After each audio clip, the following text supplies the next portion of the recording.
Well, how y'all doing? Welcome to the stream. I'm going to be doing a workshop for the Craftsman trucks.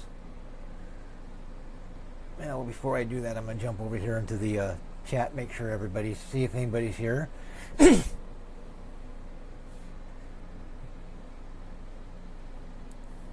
we'll get everybody ready to go here. So first thing I need to do is I need to get to the trucks.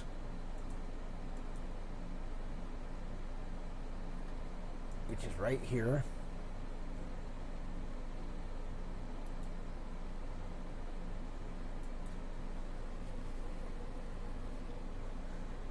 So I'm going to go ahead and pull up the truck test drive session for Lime Rock Park.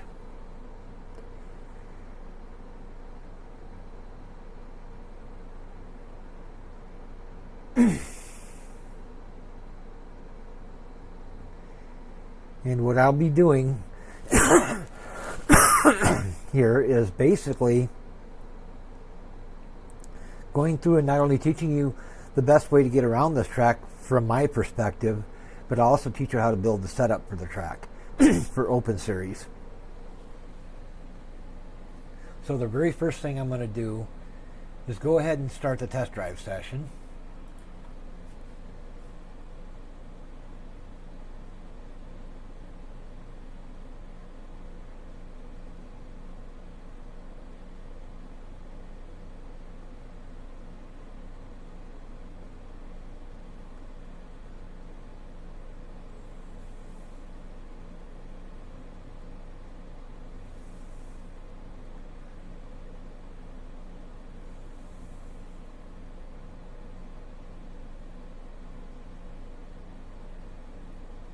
And we'll currently wait for this thing to get loaded up.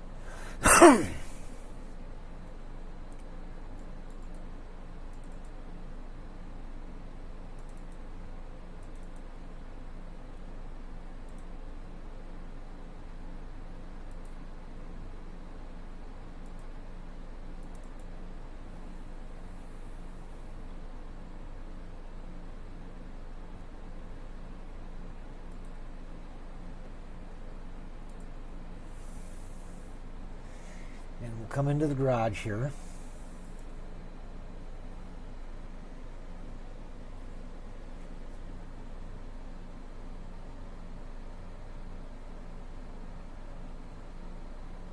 And go ahead and wait for everybody to come in here. I currently don't see anybody as of yet, but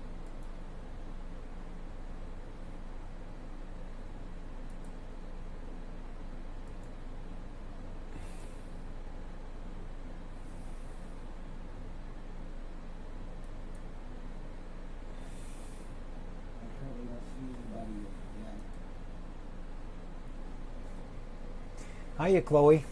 All right, first thing you want to do is go ahead and load into a test session for the truck. And I'll go ahead and go back and start this over again so that you can kind of see how I'm doing that, in case you don't know. So what you're going to do is you're going to go to the go to your home screen on iRacing, go to Official, and then look for the trucks. Click on the truck, and then you're going to go to look for more ways to race, and then you're going to come up here to test drive. And then it'll go ahead and of course select your truck. In my case, it's already selected. I'm driving the Ford F-150. And then while you're here, turn off your car damage. This is very important to do. Always disable your car damage when you're getting ready to build a setup, because if you take any damage by hitting anything, it's going to throw you all off and nothing's going to be right. Also, in Emily's Discord, I put a copy of the setup sheet for the truck and the Xfinity car, which looks like this. You can download it from Emily's Discord from the post I put in there just a few minutes ago, and you can open this file with a program called OpenOffice that you can get from openoffice.org. Just download it from their website, install it, and then you should be able to open up the sheet, which is where we're going to take all of our readings and information that we'll need to record when we're building our setup and working with our setup. So first thing I need to do is get us loaded into the iRacing thing. And this will take a second or two to do.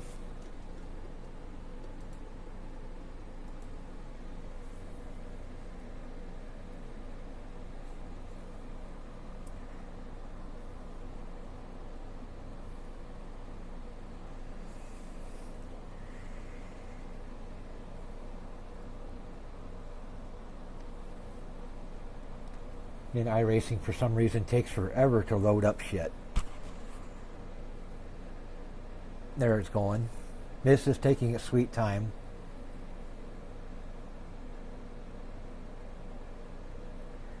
There we go. Now that we are loaded in, the very first thing we need to do is go to our garage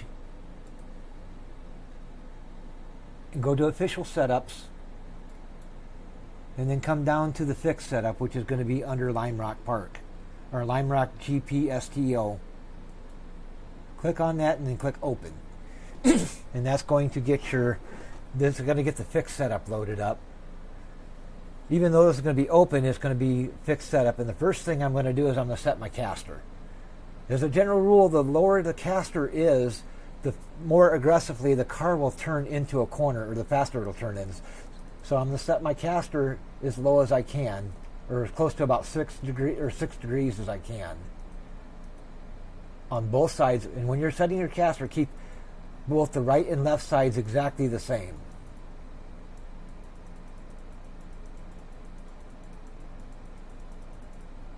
Get it down to 6. Alright, that gets me to 6, and then I'm going to set my toe in to negative 130 seconds. That will help it turn in faster as well. Okay, then the next thing we need to do before we get started is I got to get my camber set properly, and I want about negative 2 degrees of camber on the front wheels. Other way. About negative 2.0.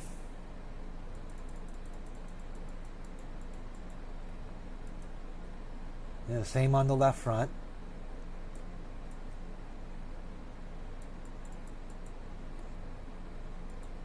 Yeah, get both front wheels to a negative 2 degrees camber.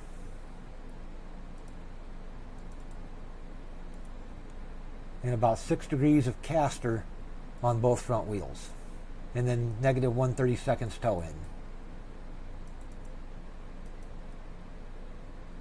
And everything else for now just leave alone. Even the gear ratio, just leave everything alone except for the camber and the caster. Get that set first. And then this up here on the link slack, you want to get this preload number as close to 0 as you can without going negative.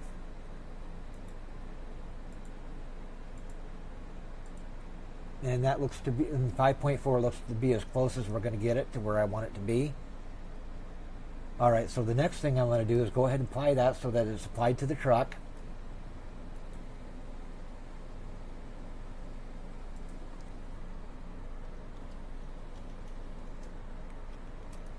Alright, go ahead and go into the garage and set the suspension on your truck to exactly the way I just did to start off with. This will be our starting point. And just to give you an idea of where you're at here, you need the cambers to be on the right front negative 2 and negative 2 on the left front. So basically set them both to the same on both sides. And on the rear, get the rear basically as far negative as you can on the right side and as far positive as you can on the left side. So 1.9 on the right. Actually, on the right side, I'm thinking oval. I got to get my mind out of oval and get back to road course. So set both rear tires camber is basically as low as you can, or to about. Actually, get this back to where I was. So negative 6.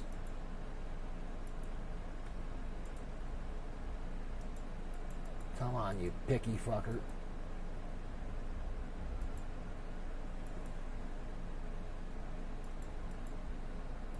Negative 6.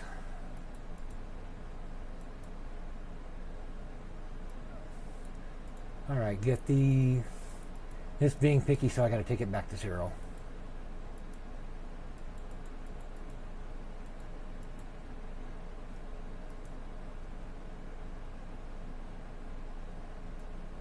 Come on, you picky son of a bitch. All right, we'll just restart it over again. Go to Lime Rock Park. Load up the fixed setup. Get the left rear camber down to, see if it'll let me do -6, -0.6, and do that on both sides.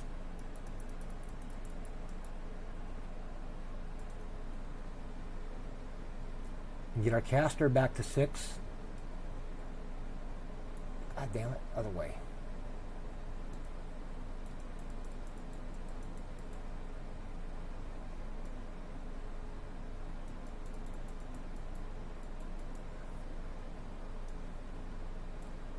And then the front's to -2.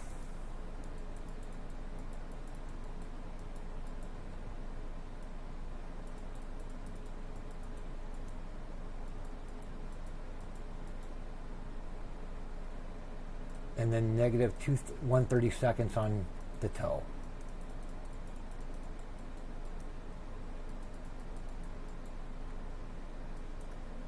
And that should put it about to where you want to start out at.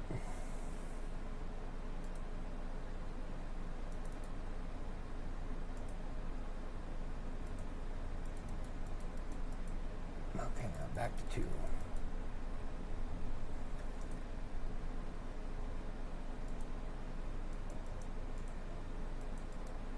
Fuck it, 2.1 is close enough. I ain't going to get it right to 2. It's not going to behave and play nice. So just get it as close as you can. And once you got it all set like that, the first thing we're going to do is we're going to go out and start driving some laps. The other thing I got to do is make sure I got my steering ratio set to 8:1. And set my brake bias to about 68%. And then we'll take her out and see how she does.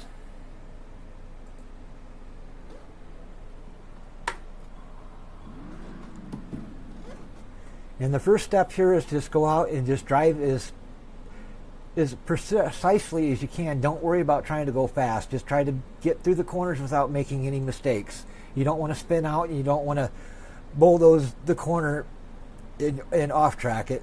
So basically just take it easy around the track. The most dangerous parts of the track I'll point out. So first thing you do is you come up and then give yourself a little bit of time for the tires to come up to temperature, and just real light on the brake as you come into this corner, because this corner can be hairy coming into it. It's real easy to overshoot the corner. This corner can also be real difficult. It's real easy to overshoot this corner and shoot off the end of it. And then easy to spin out if you get on the gas too hard.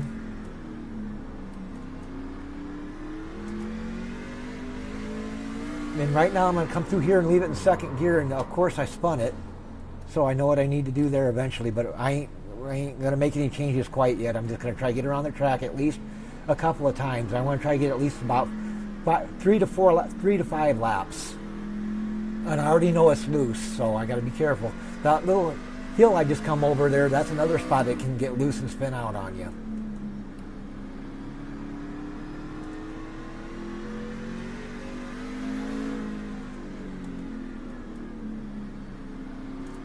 And I'm leaving it in third gear as I come through here, at least for now. Then I come up to fourth, and once I get to the start-finish line, I start getting on the brakes and slowing down for this corner. And using my those countdown cards that are along the left side of the track is kind of a guide as to when to get off the brakes and start turning. And through here, I'm going to leave it in second gear. I'm not going to shift up to third.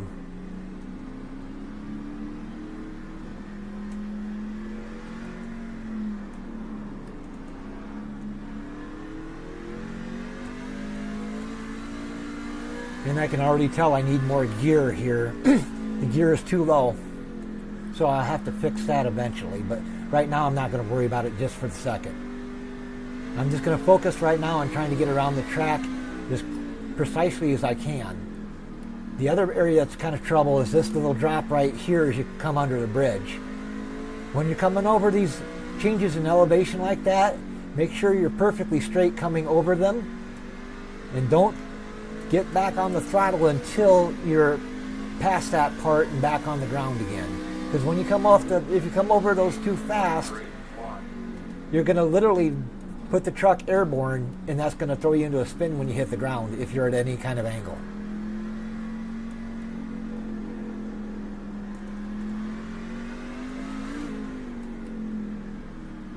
I'm actually surprised I haven't driven off the end of the road yet. I usually end up doing that.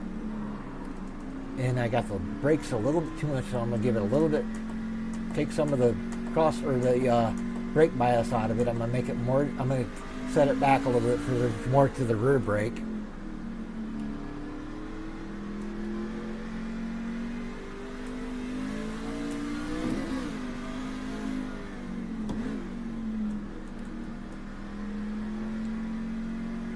Now when you come off this, come off it straight like I'm doing right now. And then when you get to the point where you're over it and know you're back on the ground again, then you can get back on the throttle.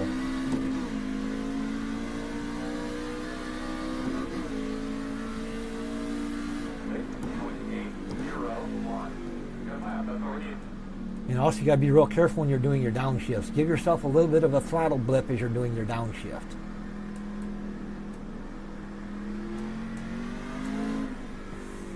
That was probably a little too much throttle coming off that corner because it started to try to break loose on me a little bit.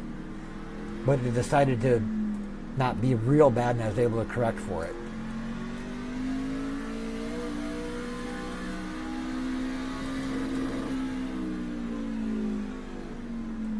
Alright, so I know I'm going to need to fix the gear. So the first thing I'm going to do is I'm going to go back to the pits, and I'm going to fix that gear. I know I need to go a little bit taller on the gear.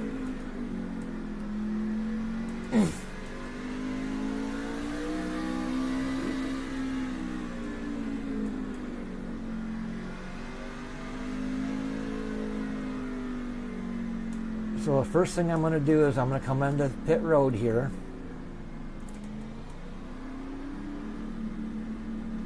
Good job, gentlemen. Up and away. 5 away. And you're on now. Turn in. All right, first thing I know I need to do to this thing is I need to get the gear ratio a little bit taller because it's too low right now. And to do that, I'm going to come to the garage and I'm going to come to the chassis and I'm going to come down here to the bottom where it says gear ratio, rear end ratio. Right now it's at a 4-to-1 gear ratio, which is too low. I need to make the gear ratio numerically lower. I need to make the number lower because that's actually a higher gear. Granted, it works backwards from the way you think it would. So I need to go from a 4.0 gear to about, we'll try a 364 and see what happens. And see if I can get down that straightaway where I was topping out without getting into the red in the tack. So I'm going to come back over here real quick and check the thing. So first thing I'm going to do is I'm going to test this gear ratio now that I've dropped it a little bit lower. Numerically lower, but the overall gear itself is actually higher. The numbers work backwards the way you think they would.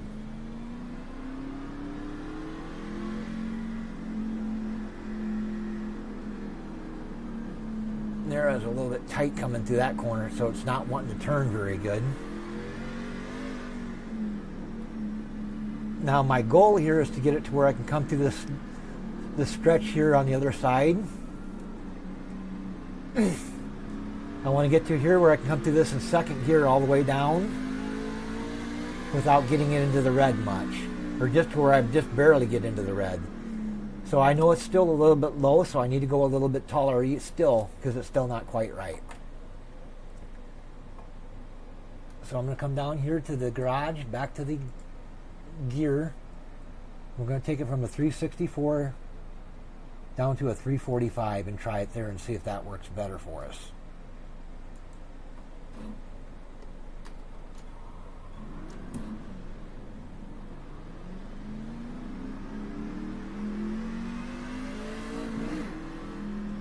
And I'm going to keep track of what my RPMs are as I come through that section.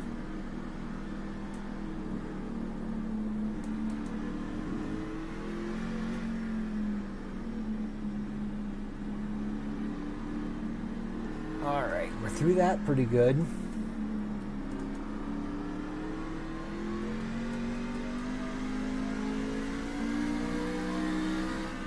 Still come up a little bit more. It's still too low.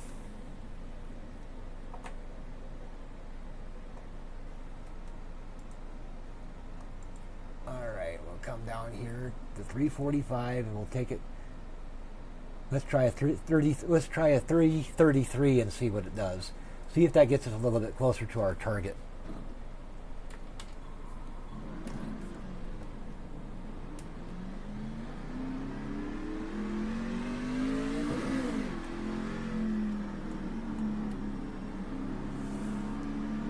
All right. A little tight. Not.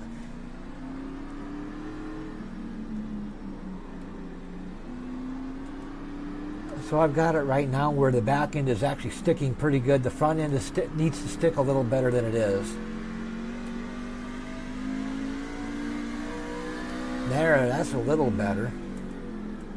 Maybe up a little bit more. Still not quite where I want it, but it's getting closer as far as the gear goes. So let's come down here, 333. Let's take it to a 3. Let's try a 325.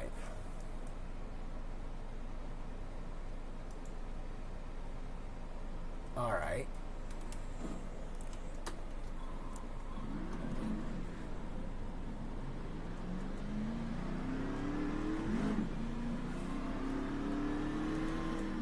And for the most part, I'm going to leave for pretty much the whole course, I'm going to leave the thing in second gear. I'm not going to shift to third until I'm on the front stretch. Or the Sam Posey straight, or whatever the hell they call it.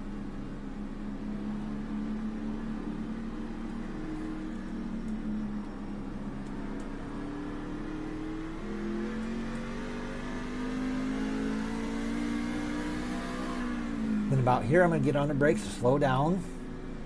Come through it, just let it roll through the corner. Don't get back on the throttle till you're out of the corner. And then once you're back out of the throttle or out of the corner and get back on the throttle, be careful coming over that hill. And when you come over this second hill by the bridge, again, be careful with the throttle and make sure you come off it straight. But let me show you what happens if you hit it at an angle.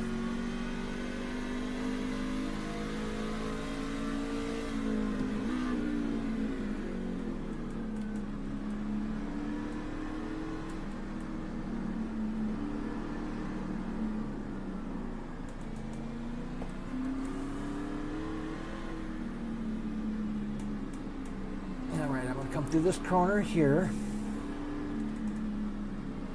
Now watch what happens when I come up over this hill up here and I'm at the wrong angle.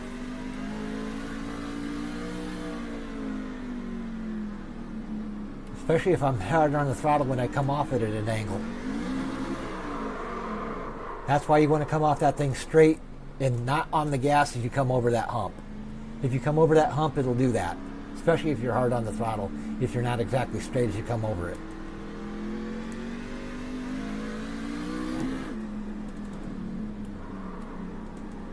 And there I come through that section probably a little too fast.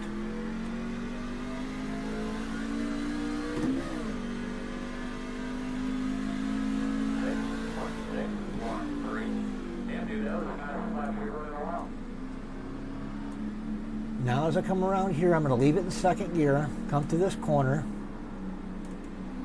and then come up here to this S-curve, or this left-hander.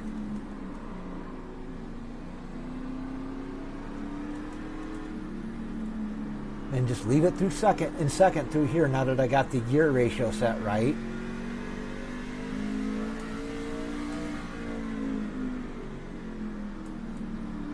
That's working pretty good now that I got the gear set right.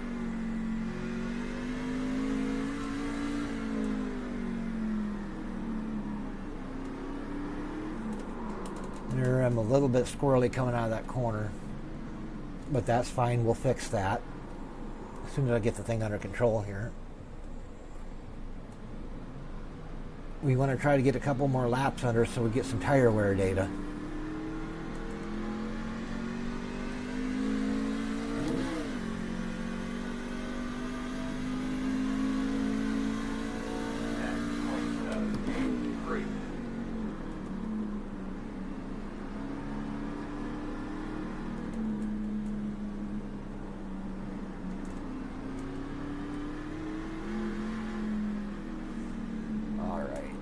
Corner.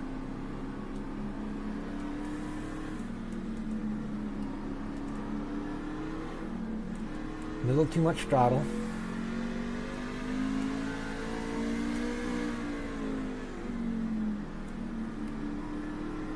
Alright, come off this thing perfectly straight, which I didn't do there. I fucked that one up.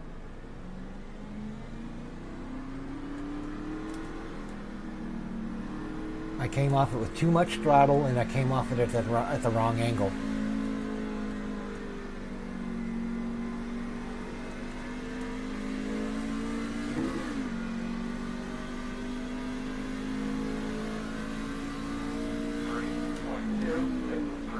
Alright, coming out of the corner. Second gear. Stay to the inside of the turn. And don't overdrive it like I just did there. I come through that probably a little too fast.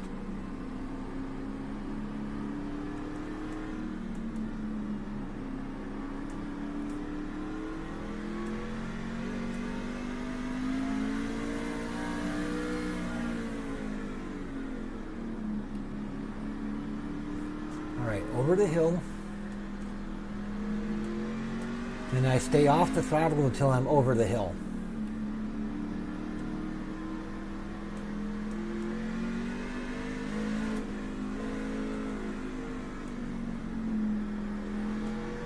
Alright, we'll go one more lap and then we'll come down pit road and we'll see what our tire wear looks like. 1, 2, 8, 9. Good lap, bud.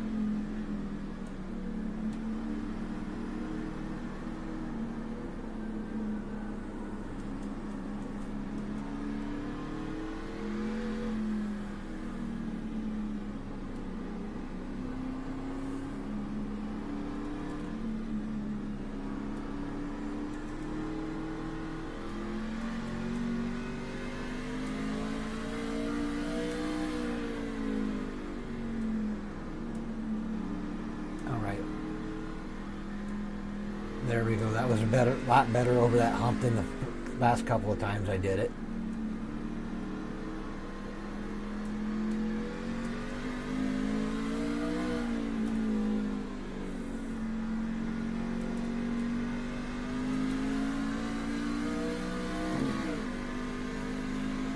All right. Gear-wise, I think I got the gear figured out. I think the gear is where it needs to be. I got that set right now.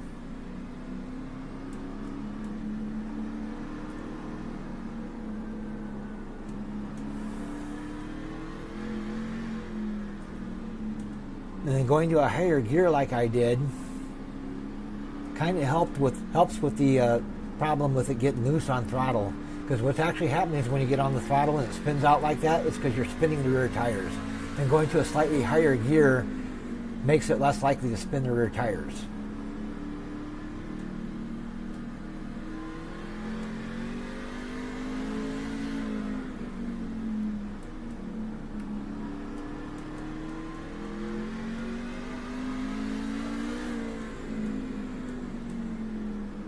Alright, so what I'm going to do now is I'm going to hit pit road and we're going to look at our tire wear and see if we need to make any adjustments to our alignment. Our goal is to try to get as much of the tire in contact with the ground as we can. Here we go, fellas. Pit road. And I'll show you what I'm talking about. I'm going to kind of teach you how to read tires. Because the tire wear will tell you everything you need to know about the car. So first thing I'm going to do is I'm going to come into the garage and I'm going to go to the tire section and I'm going to look at the tire wear. And this is the percentage of how much rubber you have left on the tire as far as tread. And right now we're at a 97, 96, 96, which means the tire is wearing a little bit more on the outside than it is the inside. So we need to get the camber adjusted slightly on the left front. Right now we need to get the camber a little bit more positive because we need to get the wear off of this side of the tire and get it over to here where the 97 is. So to do that, I need to get the left front tire a little more positive camber. So I'm going to go with the chassis, come down here to the left front, look at the camber, and right now it's at 2.0, so I'm going to take it down to like a 1.8. And now I'm going to come up and look at the right side tire, which is 95, 95, 98. And right now we're getting more wear on the right side, outside edge of the tire than we are the inside edge. So this tire needs to go a little bit more positive as well to get the tire to where it's riding more on this part of the tire than this part of the tire. So we're going to take this right front from a negative 2.0 down to a negative 1.8, just like we did the left side. Now let's take a look at the rear tire and see what it's doing. So we got 97, 97, 98, which means, again, this one needs to go a little bit more positive. So we're going to take the right rear down to a negative 0.4. Or negative 0.5. Negative 0.5 is as low as it'll let me go with it. So right there, once it's at the negative 5, that's the closest I can get it to where it needs to be. I can't get it any better than that. So let's take a look at the left rear and see what that side's doing. The left rear is actually perfect right where it is. We can leave that one alone. We don't have to do anything to the left rear tire because it's nice and even across. That's what we want to see, is all three of these numbers be as close to the same as we can possibly get them. Because what that means is the tire is sitting perfectly flat on the racetrack and you're not riding on the sidewall and doing more wear on the outside edge or the inside edge. The goal is to get the tire as flat as possible in the corner. That's what you want to see. And you do that by adjusting your camber. Now that we got that set, the next thing we've got to do is go back out on the racetrack and run a few more laps, come back in and verify everything is looking the way we want it to look.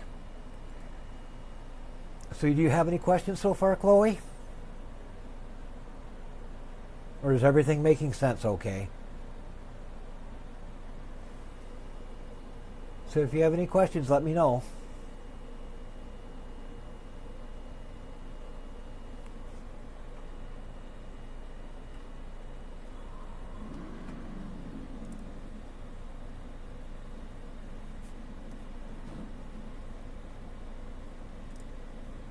Alright, so what I'm going to do now is, now that I've made the changes or the adjustments to the truck, I'm going to go back out and I'm going to see how the thing drives. I'm going to run about 5 laps or so, 6 laps. And then I'm going to check the tire wear again and make sure and see if the tire wear is as even as it can be.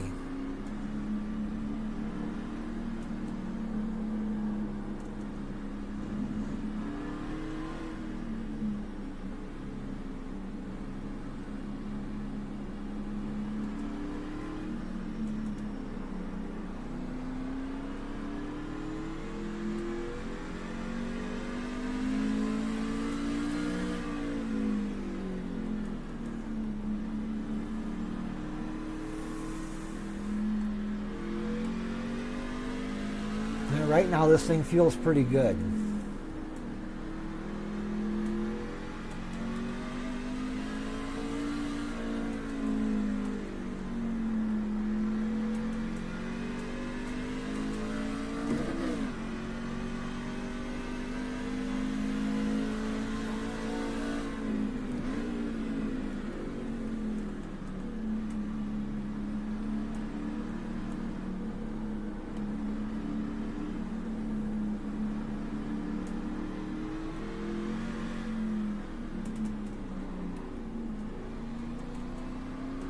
I can use a little bit more front grip than it's got because it's not wanting to turn very good from the center of the corner off.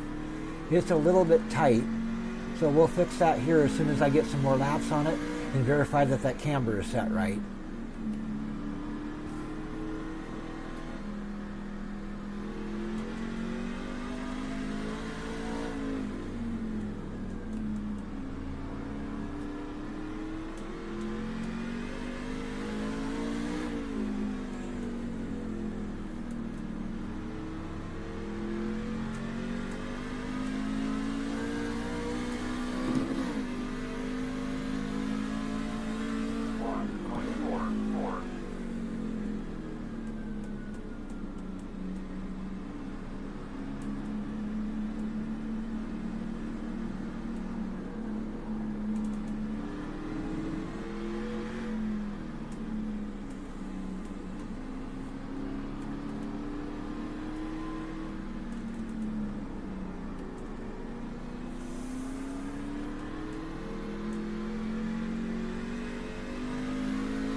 come over that probably a little too fast.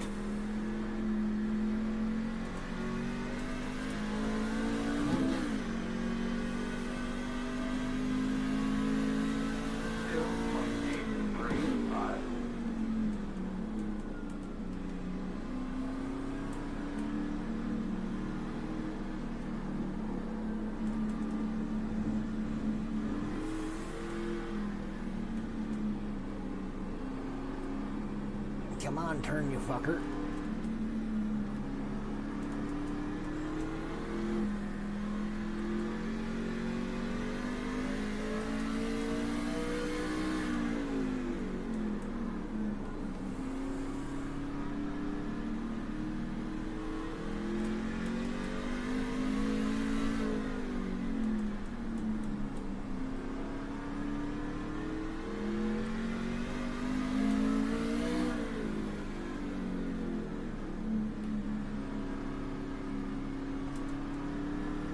Alright, that should be enough so I can go out here and get an idea of what my tire wear is. Here we come. By the way, 5-1. At your mark now. Turn it, nice and good. Leading on me. Show tire wear. Show tire info. Show tire info. Alright. So what I gotta do now is, since I forgot to record my tire wear after the last run, and I haven't been to the pit stall yet, or pit road yet, or pit stall yet, so this is the tire wear from the last run. So I'm gonna go ahead and record that here real quick. So the left front wheel was at 96, or 97, 97, 96.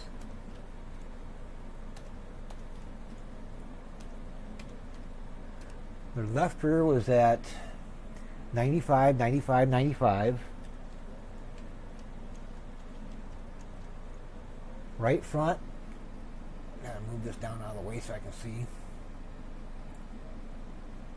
Right front was 95, 95, 98. Right rear was at 97, 97, 98. So that was for the first run. Now the second run, we got to go through and get our current tire wear that we have now. To do that, I'm going to go to the garage. So now this should be the tire wear for the run we just got done doing. And it looks like left front is at 99, 99, 99. So left front is right where we want it to be. All three are even across the front. Left rear, same way, 99, 99, 99. Right front, 98, 98, 99.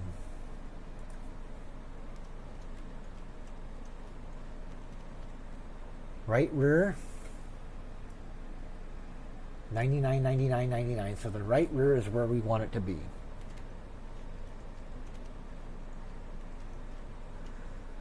So right now with the camber, the only thing we would probably have to do with this one is maybe kick the right front tire a little bit more negative, or a little bit more positive camber on the right front, to try to get a little bit more wear on this outside edge right here. So let's see if it'll let us do that. Right now we're at negative 1.9. Let's try negative 1.7.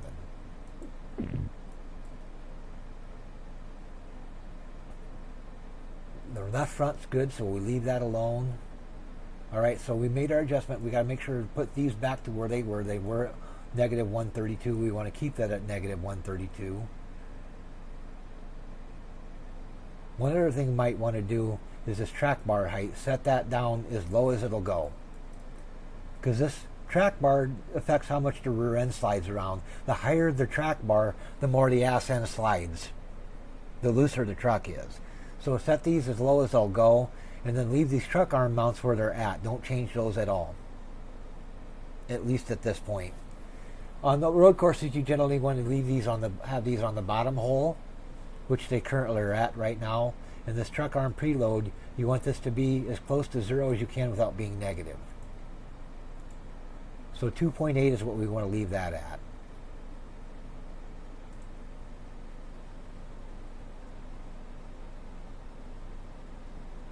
All right, I'm glad you're understanding what's going on. So basically what we're doing right now is we're trying to get as much grip out of the truck as possible. So that's probably one of the reasons why you're spinning out, is because you're losing grip on the rear end of the truck. And what I've done so far is basically what I'm doing is making sure I'm getting as much tire in contact with the track as I can, and also reducing the gear ratio, or making the gear ratio taller, so I'm less likely to spin the rear tires as I get back on the throttle. So that's one of the things you'll want to work on with yours when you start working on getting your setup built, is get your gear set to where you're not spinning the tires when you're getting on the throttle. And even then, even after you do get the throttle or the gear set right, you still want to be real easy and gradual with your throttle. You don't want to just sit there and stomp the damn thing, because if you stomp it, she's going to do donuts on you, just like in an ice-covered parking lot in the wintertime. I don't know if it snows where you live, or if you've ever been out and done donuts in a parking lot in the wintertime. But here in Iowa, that's something we like to do. We go out and get out in the parking lot. We crank the wheel to one side and mash the gas pedal to make the ass end slide around in a rear-wheel drive car. Or at least so I did growing up anyway. Or at least till the cops come by and kicked us out. But that's kind of what we're doing right there, is just making sure we get all of this stuff to try to get as much tire in contact with the track as we can. Now that we've made another adjustment, we got to go out and run about another 5 or 10 laps if we can.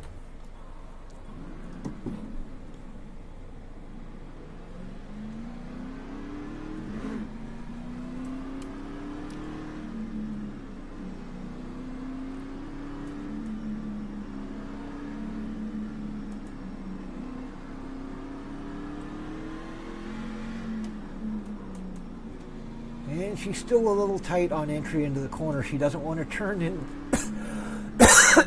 Damn it. She doesn't want to turn into the corner very good. It's almost like the front end doesn't have enough grip. But we'll fix that here in a few minutes after we verify our tires are wearing properly on the camber side of it.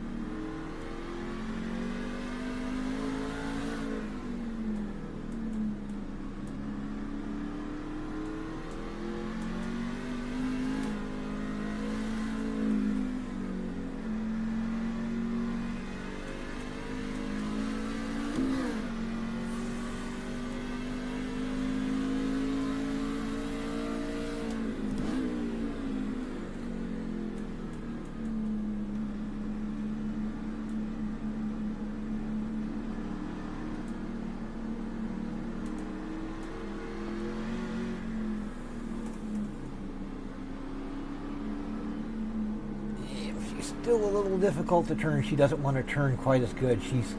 I turn the steering wheel and she wants to keep going straight. She doesn't want to turn as good as I'd like it to.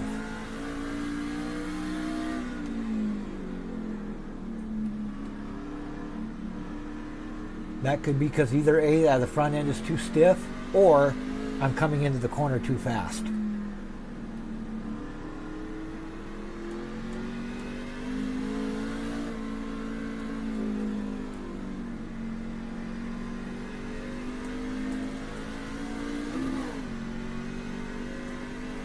Show lap timing. 59.61. Good lap.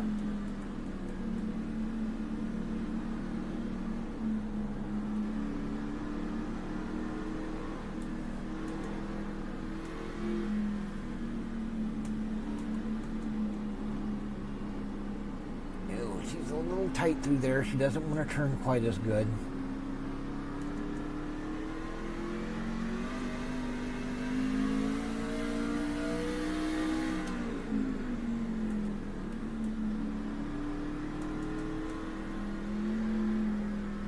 I kind of come over that bump a little too hot.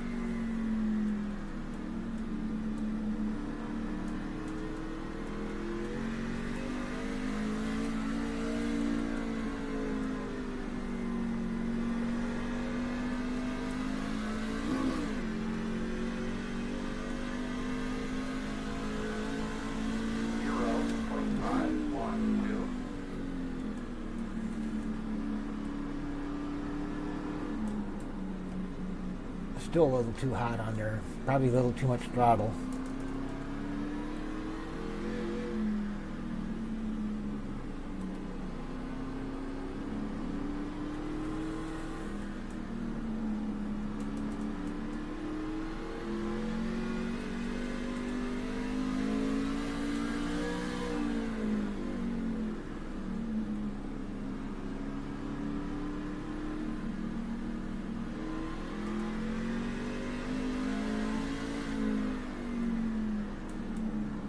Okay.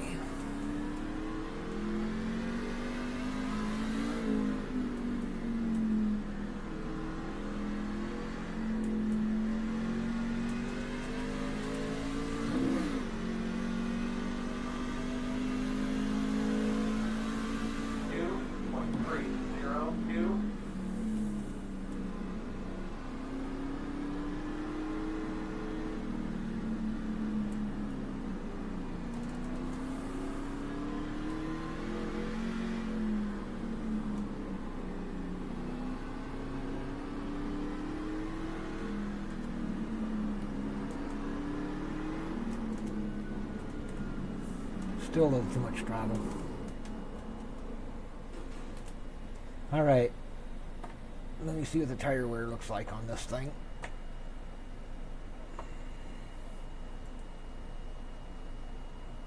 $98, $98, $99. So that's looking pretty good. We're pretty even all the way across the tread base of the tire.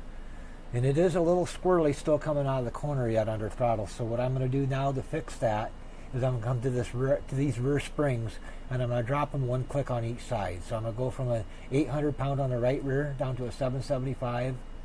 Actually, I take both sides to a 775. Apply it, and then we'll take it out and try it and see if it's a little bit easier to drive. See if I still have trouble with it spinning out.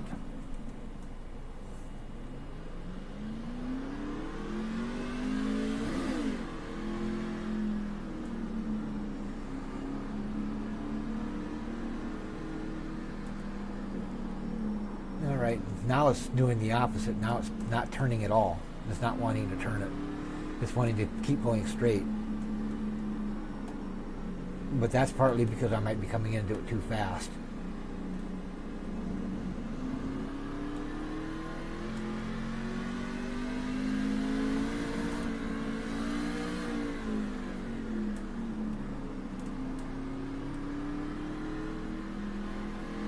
Now I'm kind of purposely driving this thing hard, trying to get it to do it, to get it to spin out, to see if I fix the problem or if it's still there.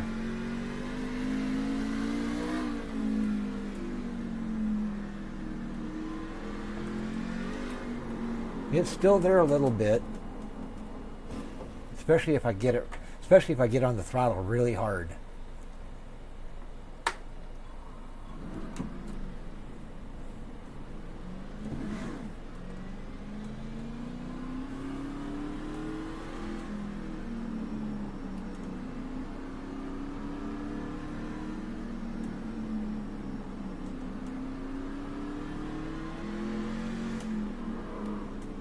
Too much brake.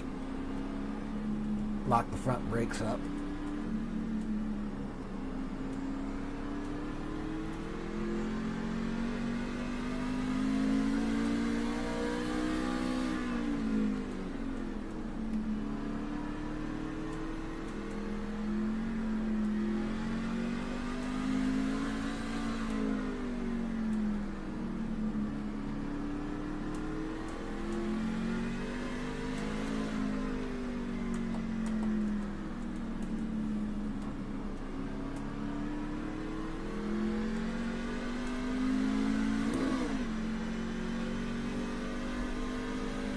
I drop the front brake bias down a little bit so I got more brakes going to the rear, and then we do the front.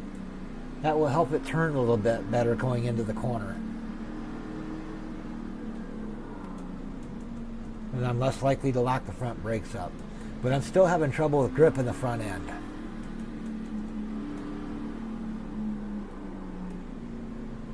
It's not wanting to turn. The back end is sticking too good now. So now I got to work on the front end of the car, or the truck, or whatever the hell it is.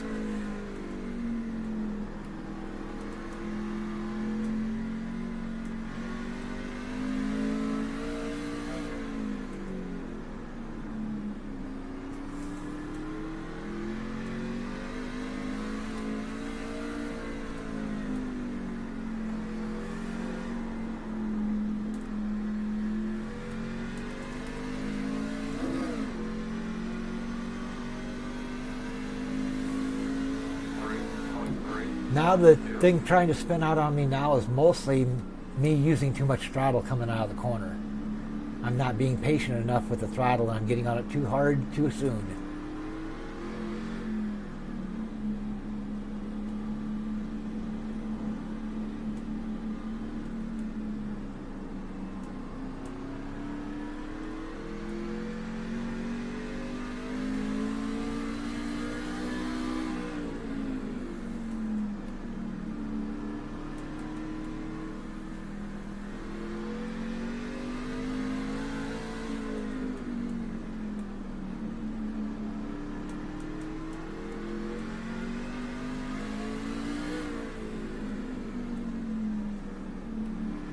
All right, I'll go one more lap and we'll see what things look like.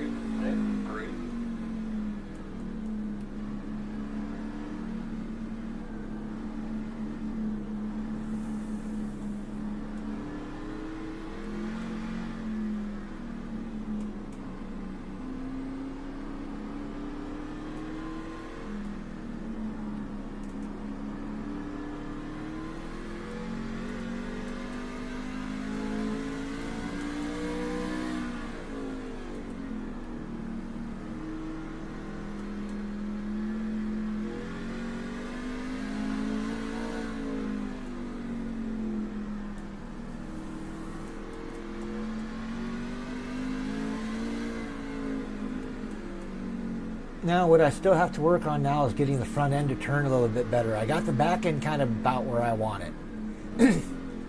Because it feels pretty good. I can drive it pretty confidently without spinning it out now. The biggest thing that's now is getting the thing to stick in the corner and not bulldozing the front end off the end of the road.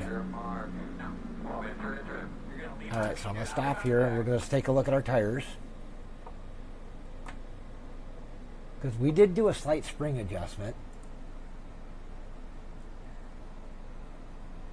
In our front tires, the wear as far as the camber goes, cambers are perfect.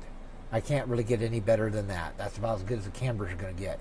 So, but now I'm going to look at the difference between the front tires and the rear tires as far as which ones are wearing more. And right now it looks like our front tires are wearing a little bit less than the rear tires, which is actually kind of backwards from the way the thing's driving. It might be the fact I just don't have enough laps on them yet. Because generally when these front tires are worn more than the rear, it means you got more grip on the front. So what I'm going to do for the moment, since I know I'm having trouble getting it to turn, is I'm going to take these front springs down about 200 pounds. We were at what? 7,000? So we're going to take them down to a 5,800.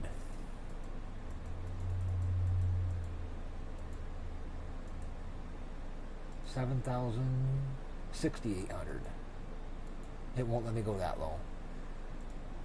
So let's go back up to 7,000. Let's drop it 1, 2. We'll drop it 500 on both sides. That should give me a little bit more front grip. And the shocks, I'm just going to put these all to 5.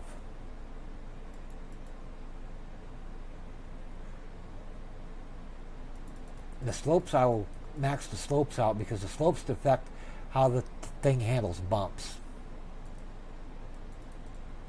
For these, the slopes, you want to generally max these out because it softens the shock up and makes it absorb bumps better.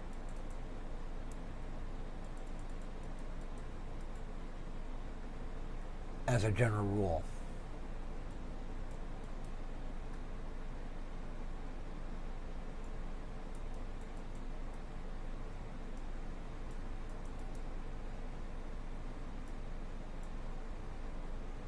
Now the low speed stuff, these LS compression and stuff, these you'll generally set these to 5, which is middle of the road. The highest they can go is 10, the lowest they can go is 0. So I usually set them up in the middle somewhere, and then later I'll go back and fine tune them to try to get the thing to handle a little bit better if I need to. But those I always will set last. I'll kind of get a quick rough and dirty on them so that I got kind of an idea of what they're doing, and then I'll fine tune them later.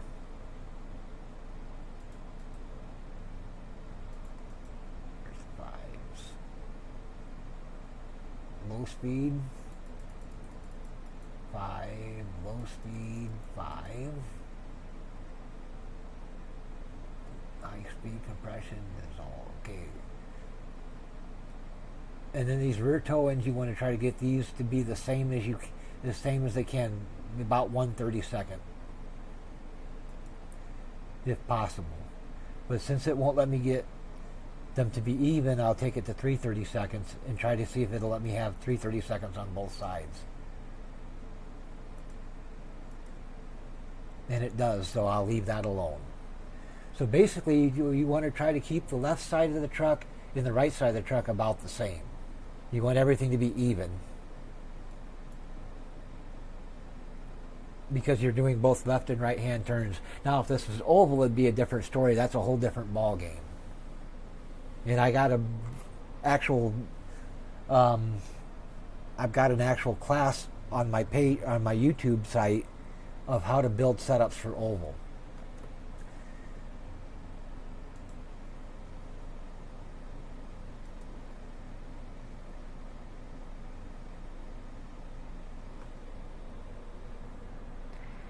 Yes, you will. If this is my setup that I'm going to use for Friday is slightly different than this. I'm actually building this one kind of as I'm going. I've got another one I built before that's real similar to this one. The only differences between the two, let's take a look and see what they are, if we can. So I'll go ahead and record all the stuff for this setup into the spreadsheet here, and I'll show you what the differences between the two are. So basically, the springs is what I got to get on here. Spring package. It looks like our spring package is 775s on the rears. Left rear is 775, right rear is 775, left front 6500. Whoop.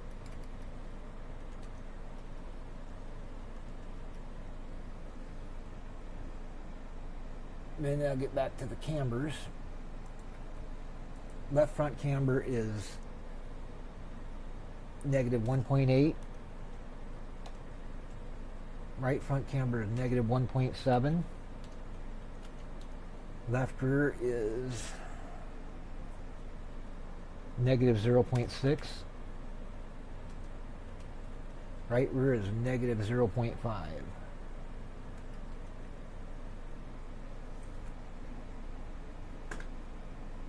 And I'm going to go ahead and save this setup real quick, or this spreadsheet, so that I've got it. Come into the trucks.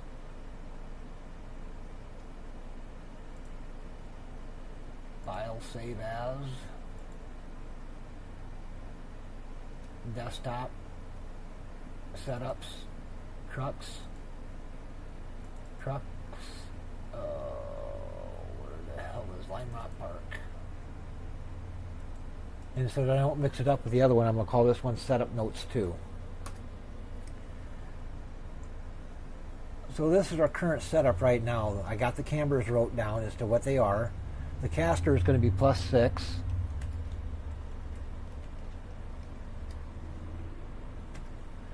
Our steering ratio was 8.1, or 8 to 1. The offset's +0. Force feedback, I ain't going to worry about that. And then this is going to be +132. +132. And then the rear is going to be +332.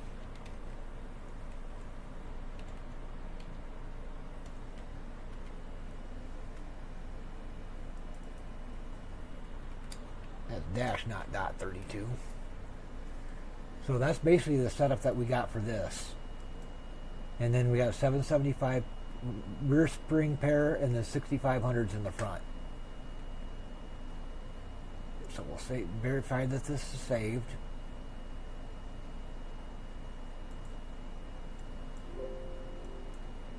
And now what I'm going to do is I'm going to go ahead and open up the other spreadsheet for the other setup, and we'll see what the differences are between the two.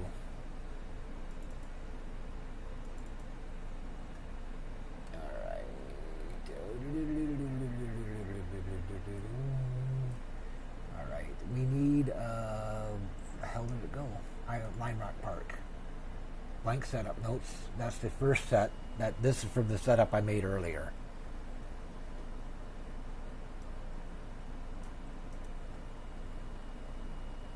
So basically, the cambers are about the same between the two.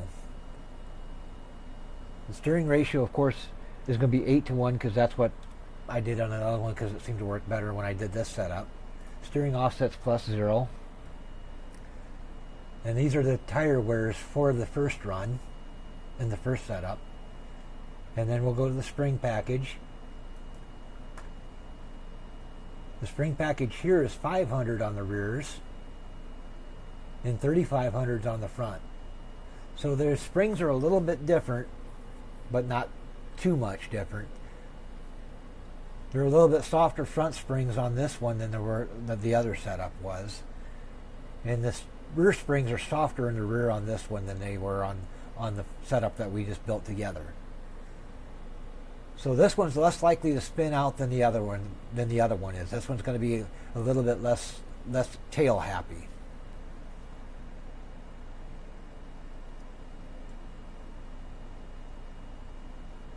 But what I'm going to do now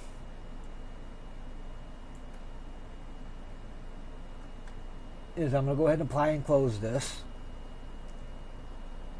And I'm going to return back to the main screen in iRacing.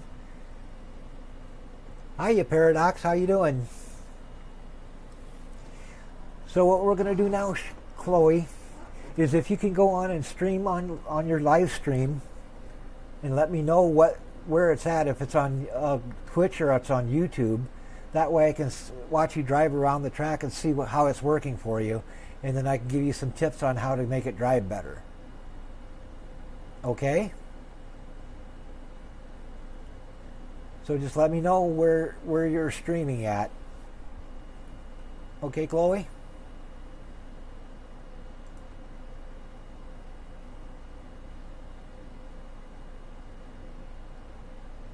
And what the hell is going on with my YouTube or my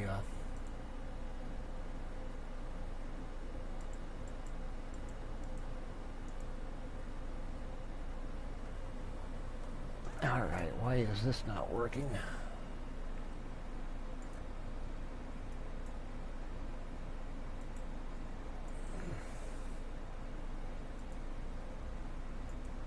That fucking 800 damn browser windows open. That might be part of the problem. There it come up. Now it's working. Twitch.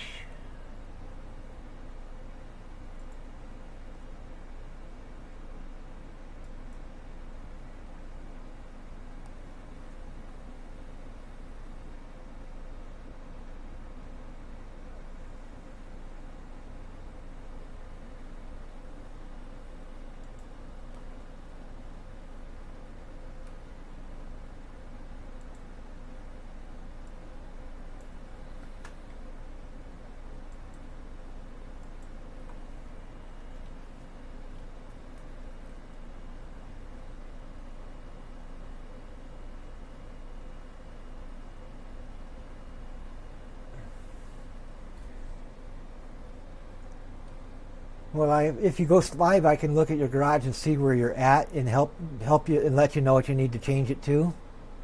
If you don't quite got it there yet.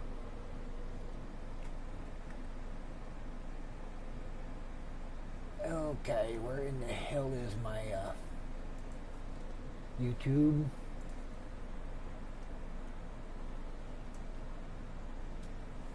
Chloe.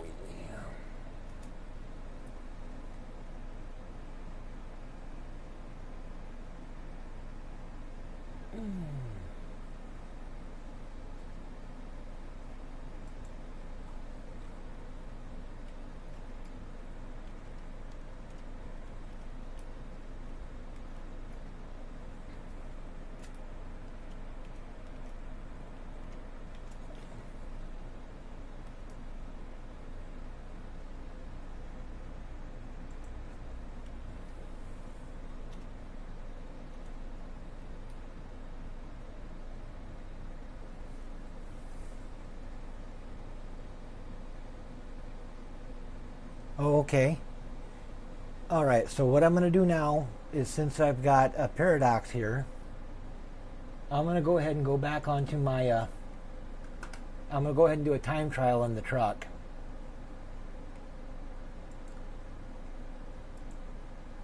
If I can get there. Come here, where the hell are you at?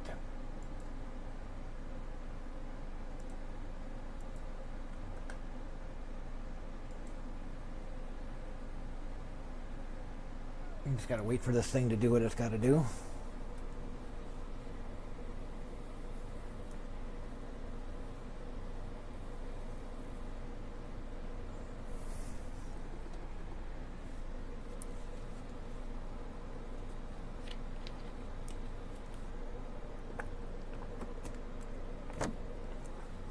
Yes, open will be 31 laps. I don't know how many there are for fixed. I didn't look.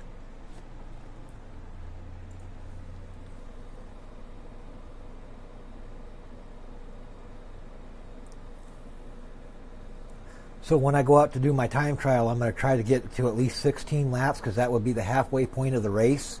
And then I'll go through and I'll look at my tire wear and stuff after 16 laps to see if I got to make any adjustments or changes.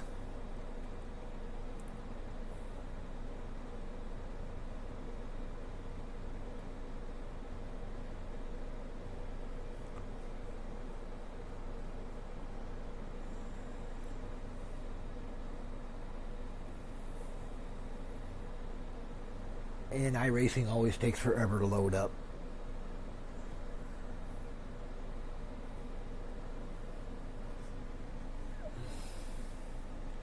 Alright, before I get started, I got to pull back up my spreadsheet. So I need my desktop, setups, trucks, truck main, Lime Rock Park, setup notes. And we're going to come over here to the time trial tab. Minimize that so that's out of the way so I can see where the hell I'm going. And then we'll go ahead and jump in here and get ready to run. Clean lap. Hit official car. Okay. I'll keep an eye open for you. What time do you think you'll go live, Chloe?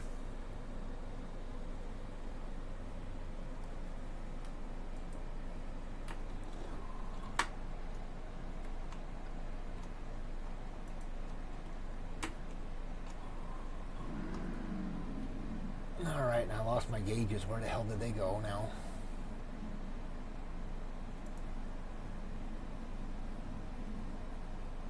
I must have closed it out.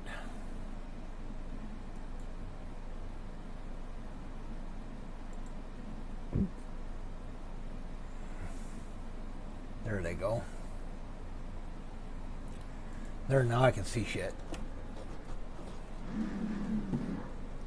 Alright. I'm going to come out of here. I'm starting my time trial now.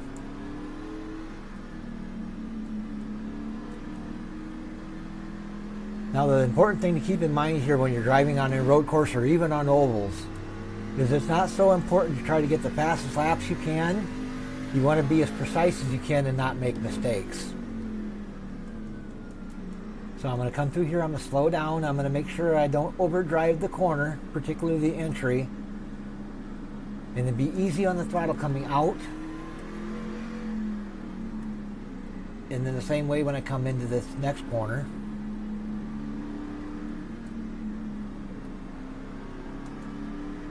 We'll always wait for the thing to turn before you get back on the throttle. That's the most important part. Now this part here where we're coming up to this hill and coming over the crest of the hill, that's one of the most difficult parts of this track, along with the next one that's coming up here on the other side of this corner.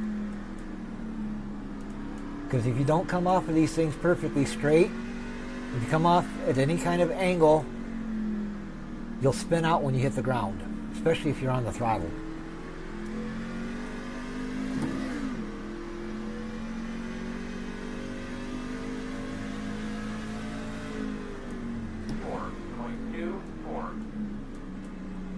And I'm going to leave it in second gear all the way through this part. I'll actually be in second gear until I come back onto the back or onto the front straight again.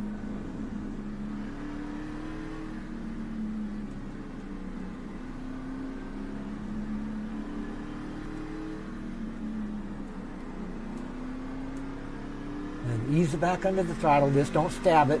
Get on it easily and gently. Otherwise you can throw yourself out of control.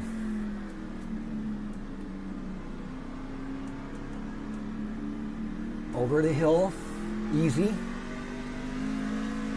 All right, brake into the corner, off the brake, gradually back into the throttle. And then not really get back on the throttle until I get out of that, over that hill.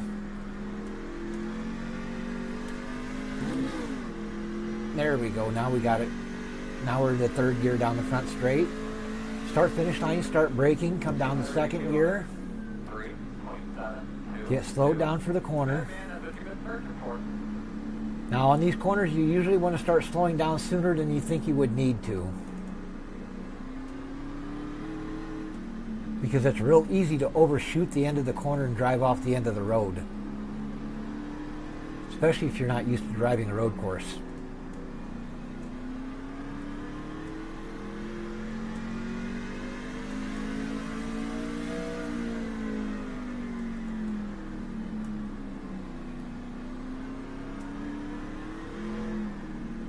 And there's where the hill kind of messes you up.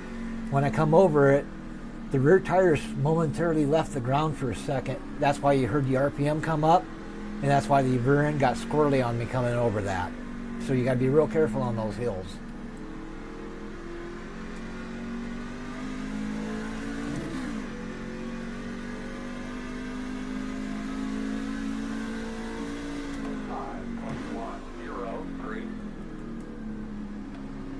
And then let it roll through the corner. Be patient, wait for it to turn. And then gradually back on the throttle. Brake to set you up for the corner to get the weight to shift to the front end. Around through the corner. Same story again. Just enough brake to get the weight to shift to the front end. And then gradually back on the throttle. But not too hard. If you get too hard, it'll get squirrely on you and you'll be in trouble.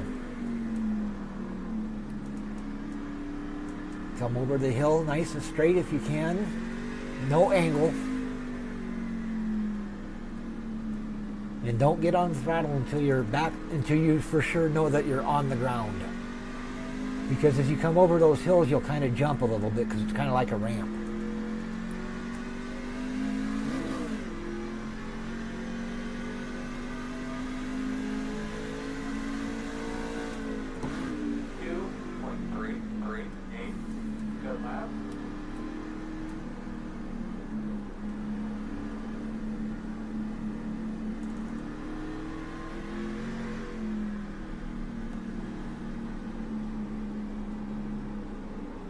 A little too fast.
Okay. That was better that time through there.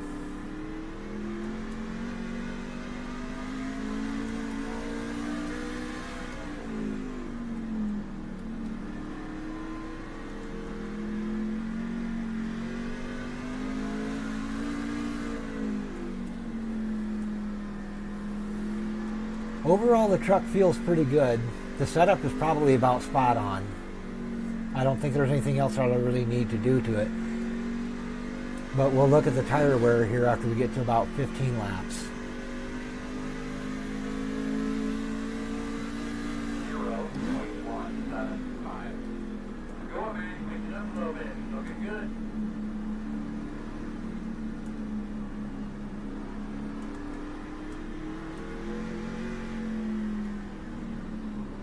Come into that too fast. Yep, it doesn't. It could probably go a little bit lower on the front springs. So I think we'll make that quick change.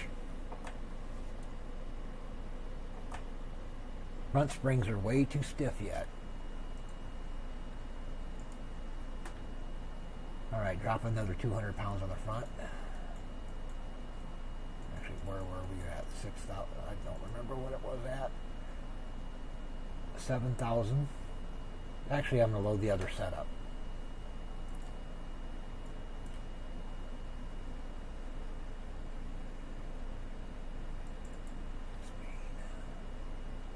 Lime Rock Park. All right, there. That's the setup I had been running.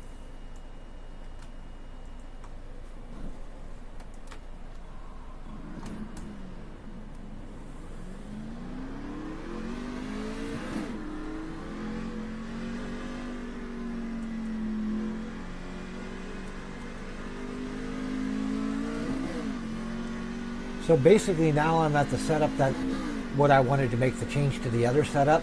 This setup already has those changes in place. Delete Duke, clean lap, set official time.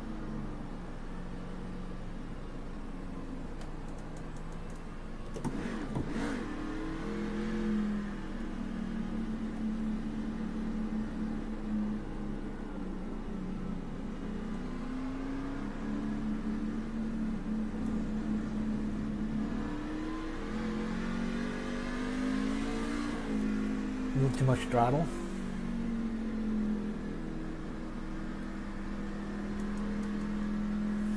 Over the hill.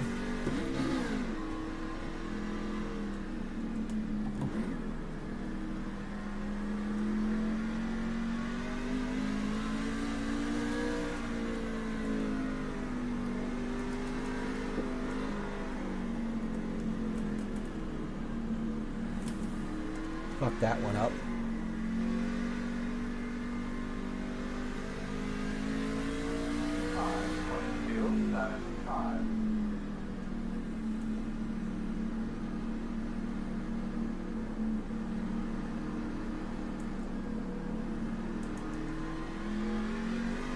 I'm still overdriving just a little bit too much.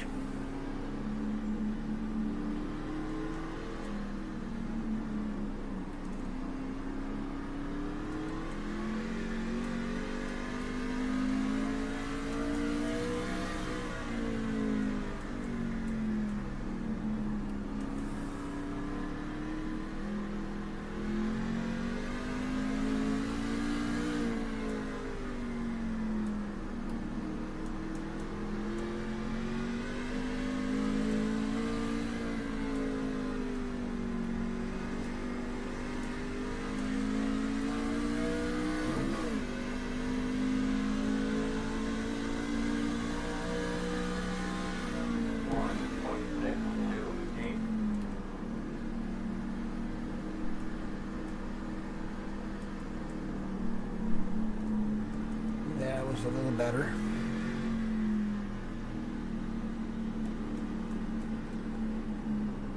Still too fast.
Yeah, it's more important to focus on being precise than you are to be fast. With precision, the speed will come.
All right, 12 laps in, we got about 3 more to go and then we'll be ready to pull off.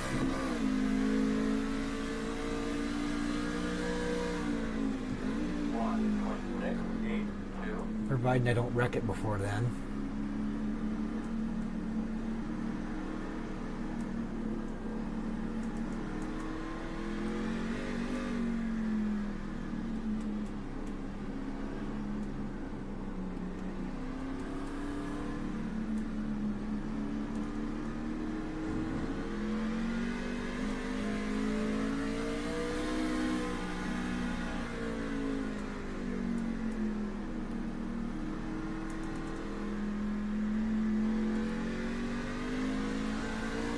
Alright, brake, trail into the corner, off the corner, throttle up, back off just a bit for the hill, brake to come into the corner, off the brake, and then back on the throttle.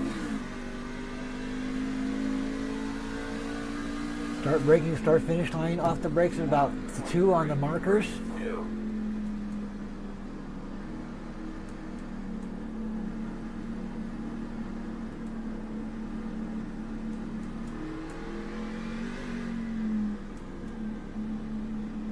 Roll through the corner.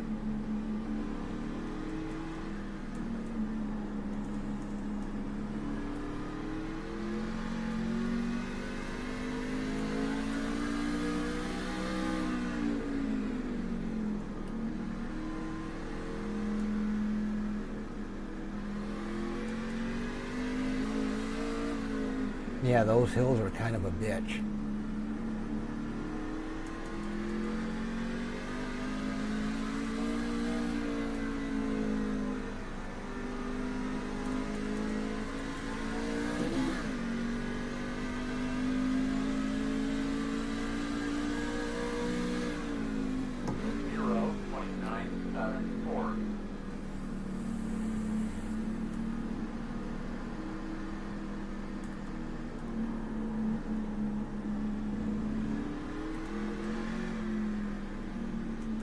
All right, finish this lap and then we'll take a look at our tires and see what they look like.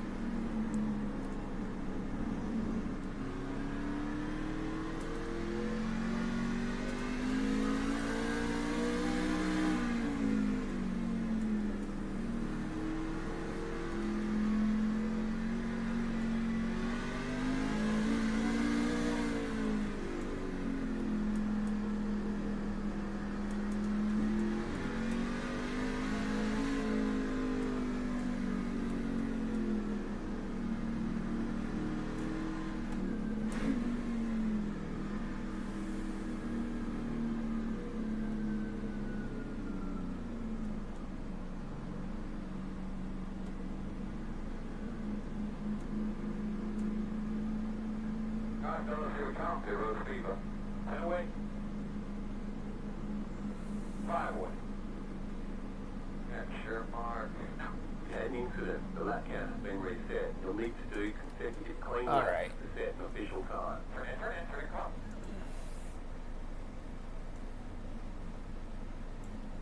Fastest lap was a 61.75.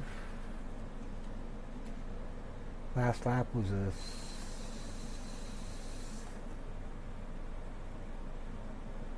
77.54. 5:54. And then our lap tire, then our tire wear, 97.98.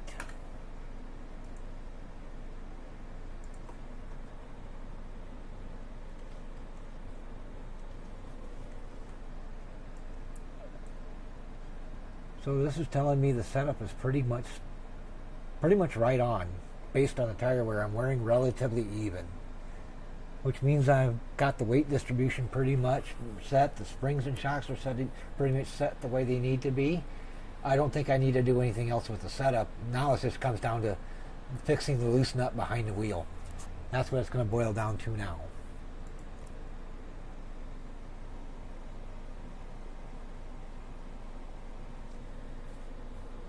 Well, I'll keep my eye open for you, Chloe, so I can watch you go around the track and see kind of how you're doing with that, and give you some tips and pointers as needed.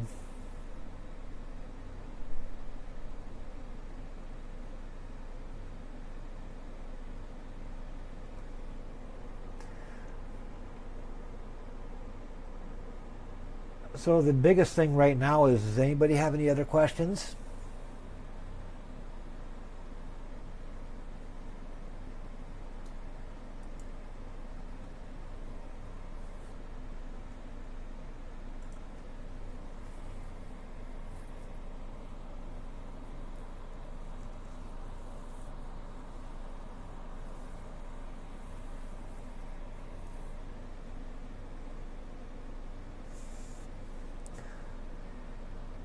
Well, when you go live, we'll jump into your garage and I'll help you get everything set back up.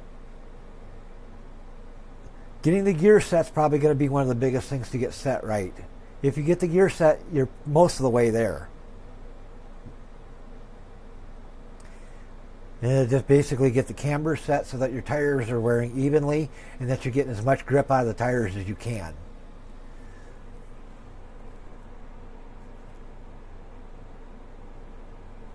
And then we'll see if that fixes the spinning out problem that you've been having. The gear thing alone will probably do that. It'll at least make it to where it isn't quite as bad. Because that's probably what's happening is the gear is so low that when you get on the throttle real hard, you're spinning the rear tires and it'll make the ass end come around on you.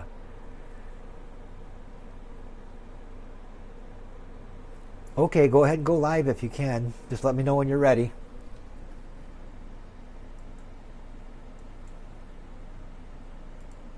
I just got to pull up the right Twitch.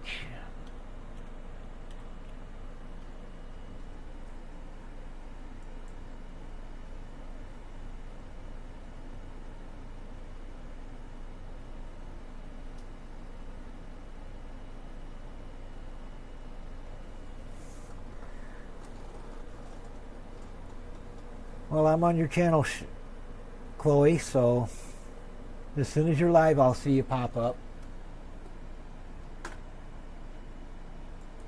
And I'll move you over to my other monitor so we don't get the kaleidoscope effect.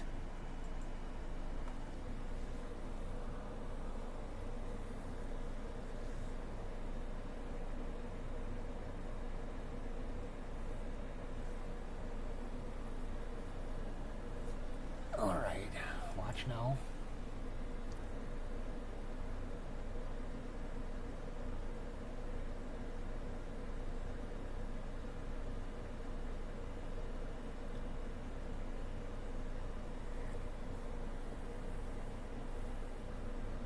All right now all I got is just a black screen. I'm waiting for it to pop up. I'll give it a minute or two just to wait for it to pop up. Try refreshing it, see if that works.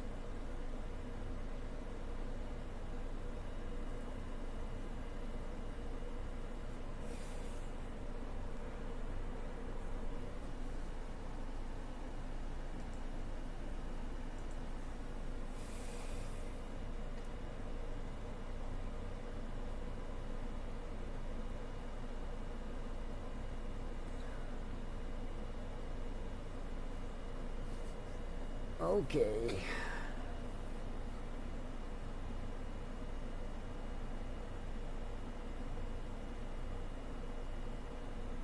All right, I don't quite see you yet, but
okay, Chloe, I don't know quite what's going on. I don't.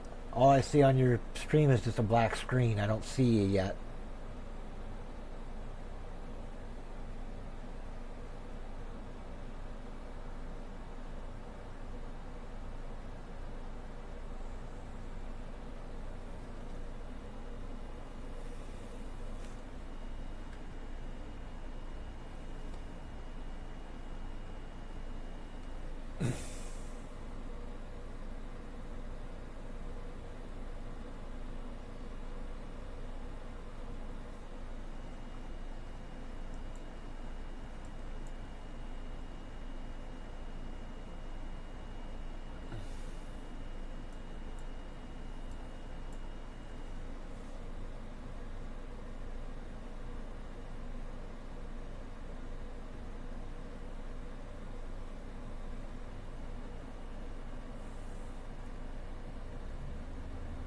There, now I got you up now, kinda. I got you where I'm seeing the track.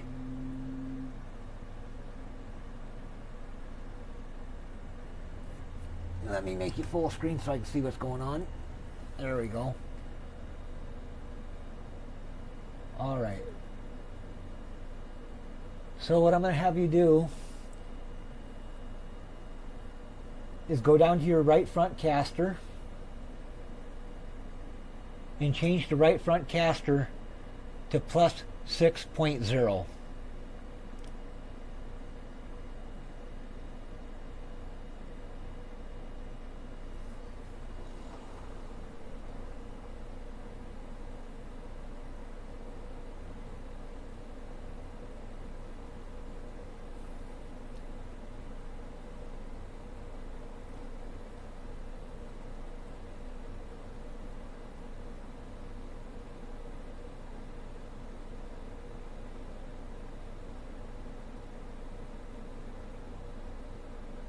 There you go. Now go over and do the same thing to the right side.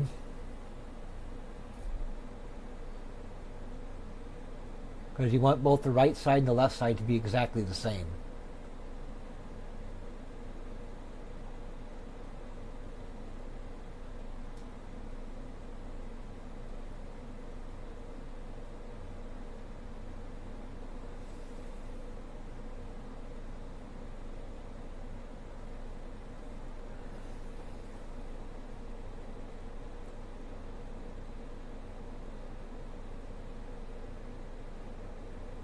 There you go.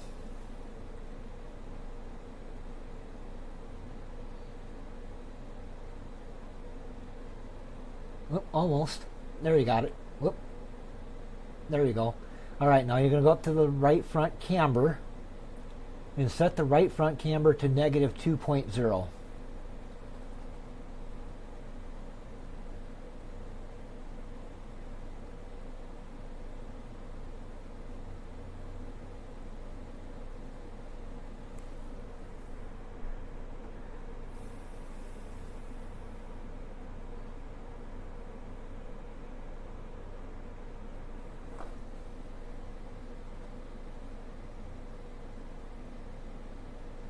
Up other way. There you go. Now you're going the right way.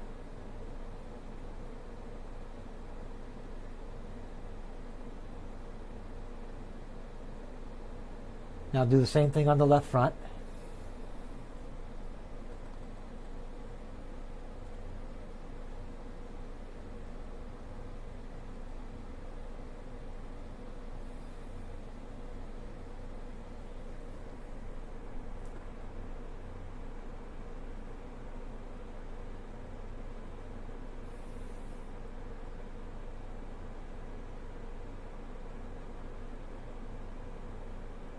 Now bear in mind these things will move around a little bit on you. That's normal.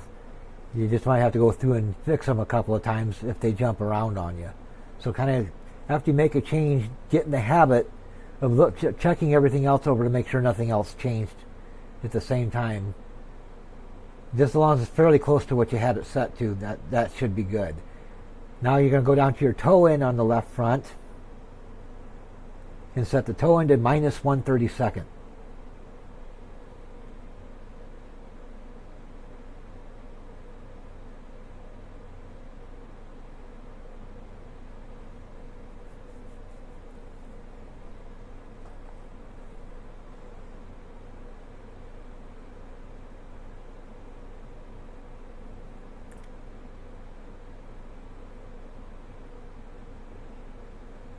And do the same thing on the right front.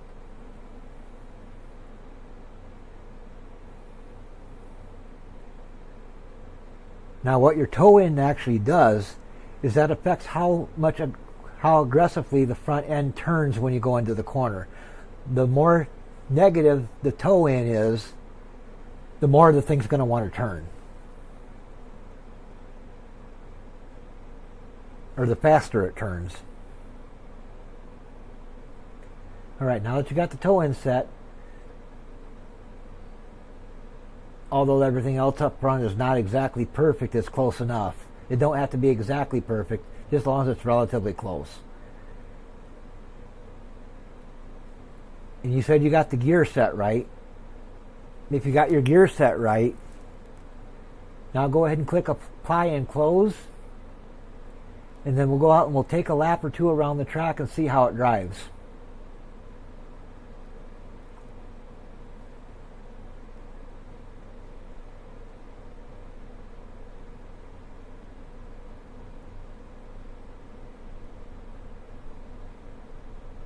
Yeah, your gear looks pretty good at 325. That should be about right. As long as you leave it in second gear until the only time you want to be out of second gear is when you're on the back or front straight.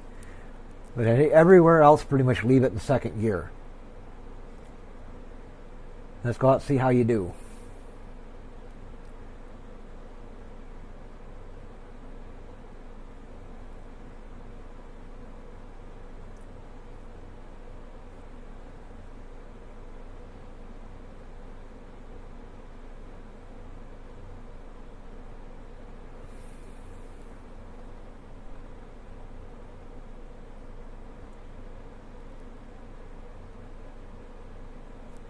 Now, unfortunately, from what I see on your screen to what you're going to hear me react to it, there's going to be a couple of second delay because of the way YouTube works with the shit. So you're not going to hear me in real time as to what reacting to what you're actually seeing, but I'll try to do the best I can with what we got to work with.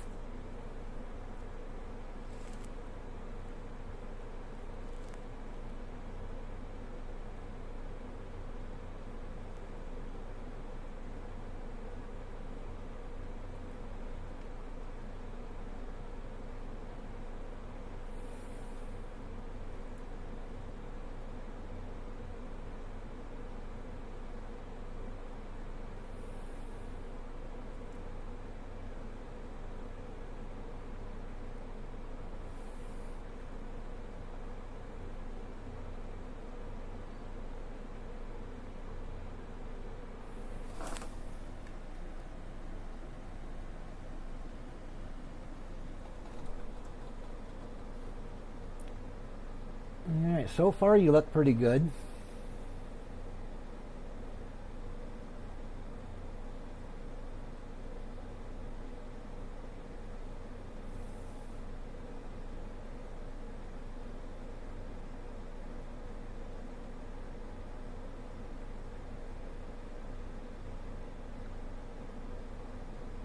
Excellent. Good job coming over that hill like that. You did that just exactly how you need to.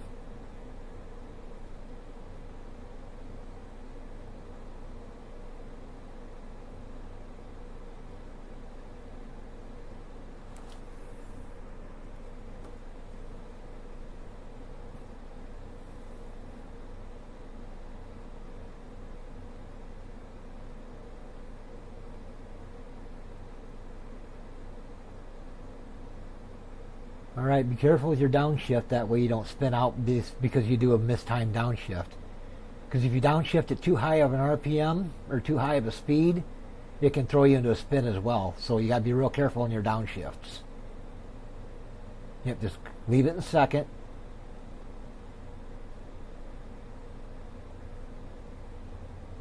You're doing great. You're doing awesome.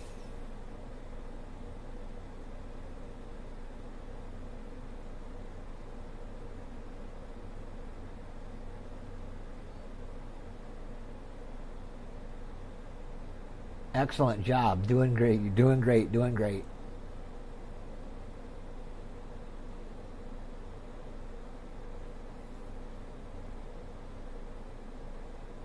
You're doing a really good job, Chloe. Keep going. Keep doing what you're doing.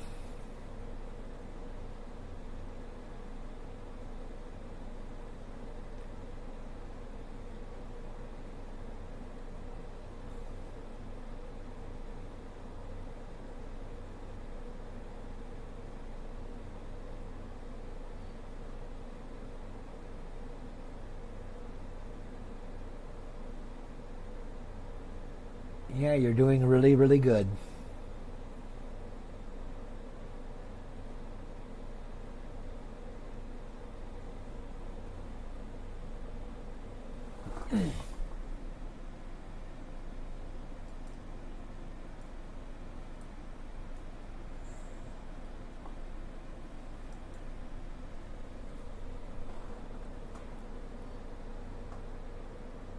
Great job. Great job.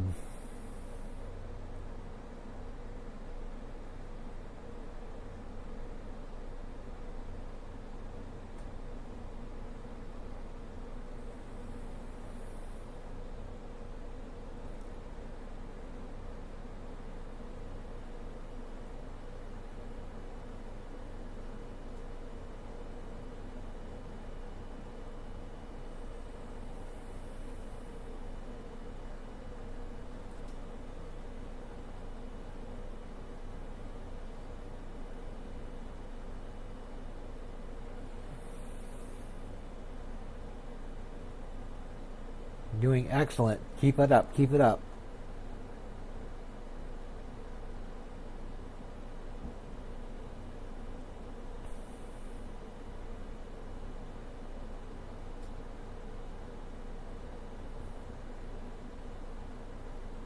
Looking beautiful. Looking beautiful.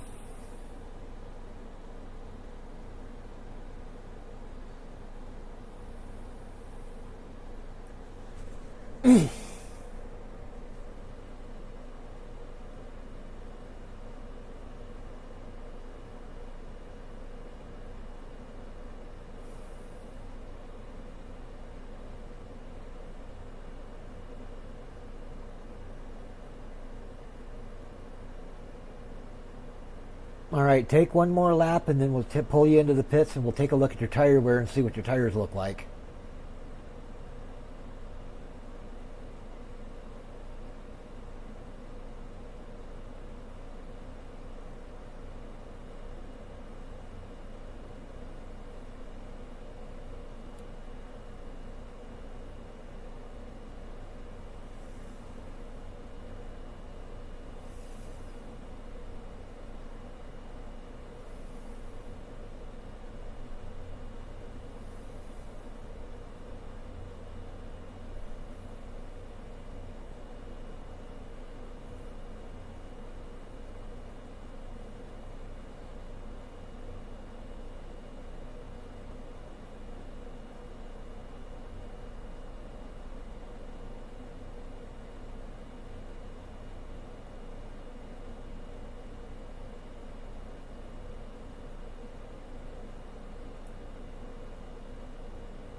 All right, go ahead and hop in the garage and let's take a look at your tire wear.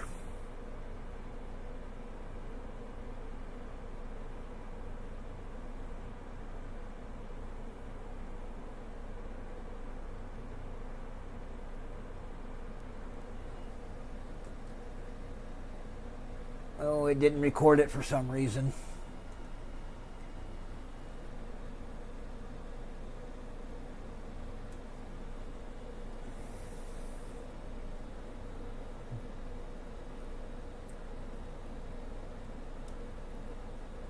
But otherwise, how did it feel? Did it feel like it was... Did it still feel like it was trying to spin out on you? Because it didn't look like it was loose. It looked like it was driving pretty good for you.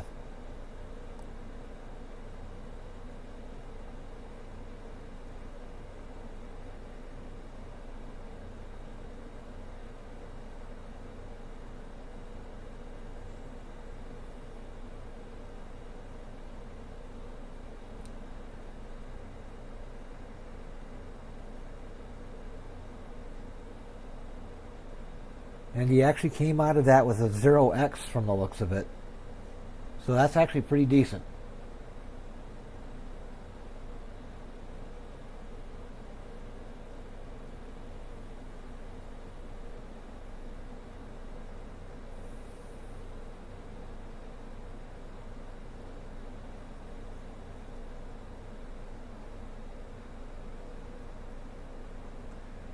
Yeah, go ahead and make sure that you turn off the pit stuff so it doesn't do a pit stop on you when you pull in.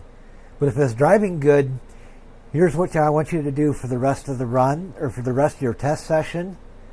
Try to go out and run 10 laps without getting any incident points.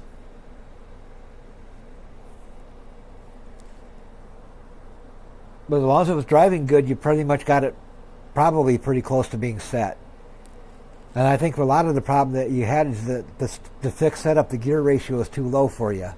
And you're spinning the tires when you're getting on the throttle. That's what was messing you up.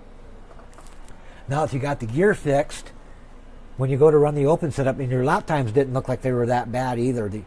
You're running about the same lap times, close to what I was running.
But yeah, basically, if it was driving good for you, to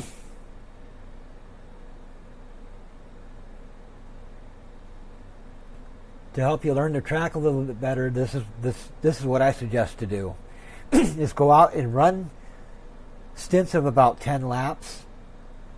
And when you're out there doing your 10-lap runs,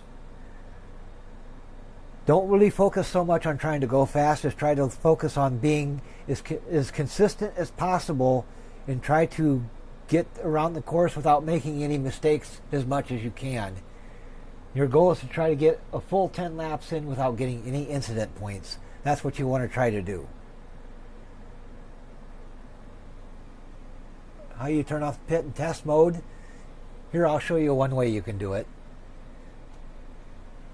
I gotta get your screen out of my way.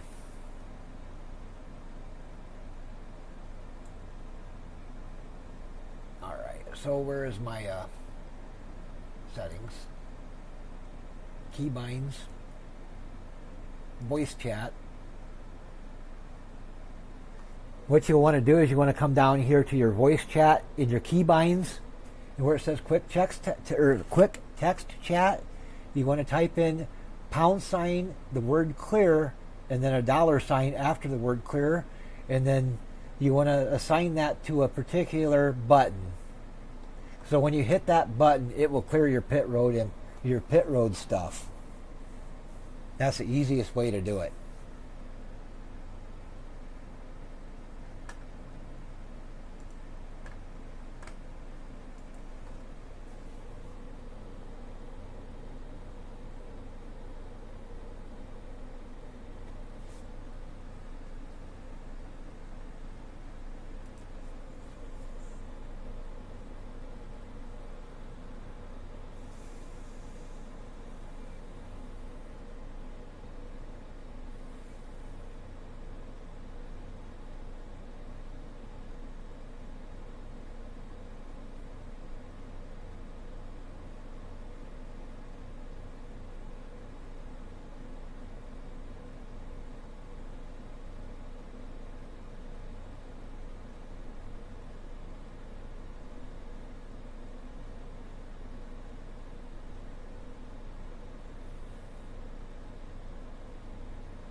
There you go. Now when you hit that button, that should clear out your pit commands so that it won't do anything when you come on pit road.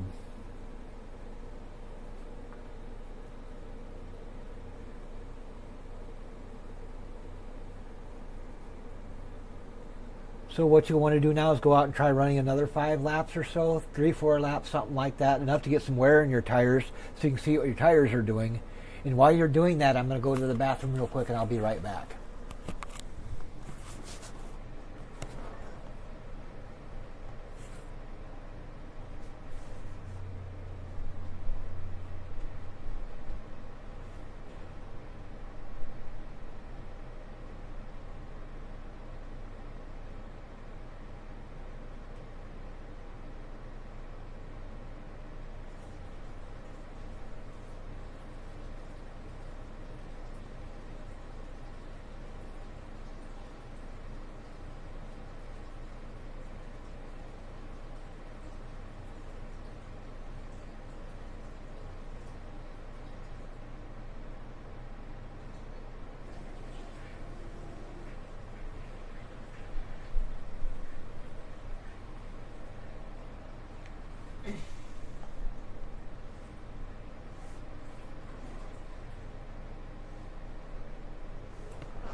Alrighty, I'm back here. Now you can go ahead and press that pit clear button at any time before you hit pit road, and you should see a thing pop up by your rear view mirror where your text chat would show up. That should have that # clear come up That lets you know that it's turned everything off.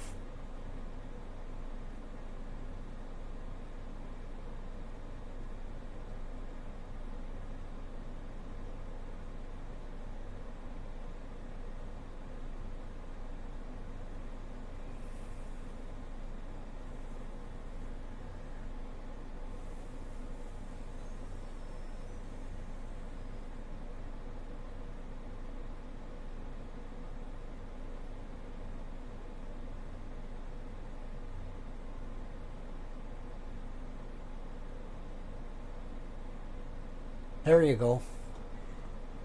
Now when you hit pit road, it shouldn't do any. It shouldn't put gas in, and it shouldn't change your tires.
Yeah, you're doing a great job, Chloe. Keep it up.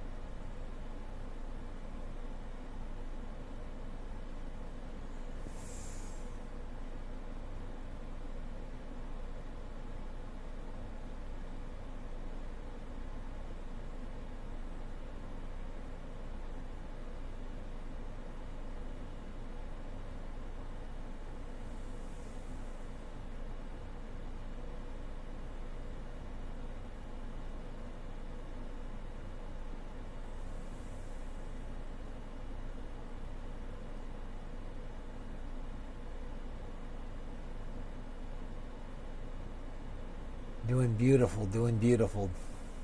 Excellent job, excellent job.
You're doing awesome, doing good job, keep doing what you're doing.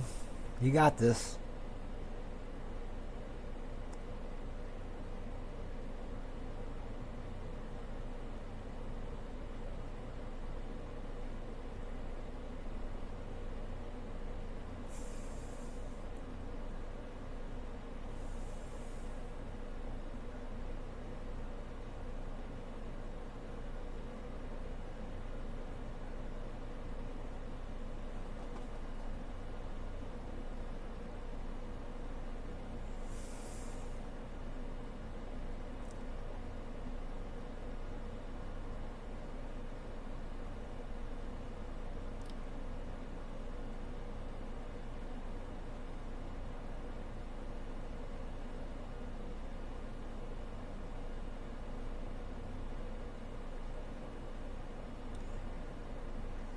Now when you get onto the back straight, once you get out of that last corner before you get onto the back straight, you start coming down the back straight. If you want, you can give it more throttle coming down that. You can actually get wide open throttle. And then when you get to the start finish line, that's when you want to start slowing down for that first turn.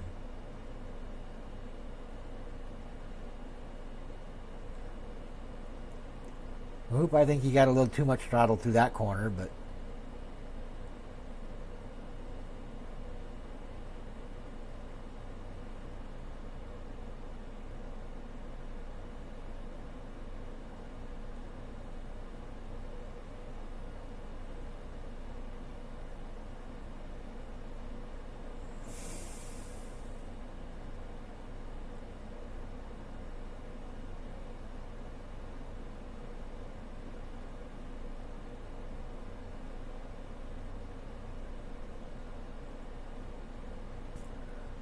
all right, now it looks like you're getting ready to come on to the front stretch. Now once you get out of that final turn there, then you can start getting into the throttle pretty hard down that front straight.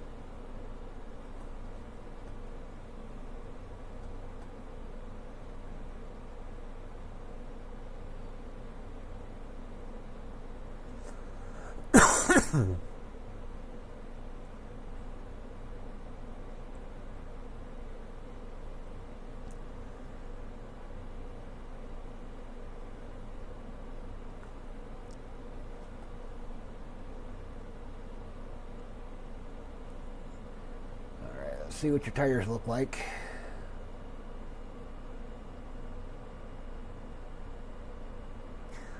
I would say you got your cambers pretty much right, because everything's within 1% of each other as far as your side to side wear goes on the tire, as far as the tread wear from left to right is going on the tread. As long as that's within 1% of each other, that's probably good. So that setup that you got on there right now would probably work.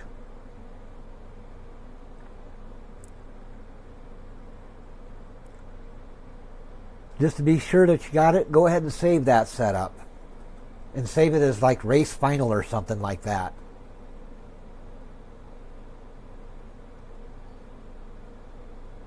That way you don't lose it.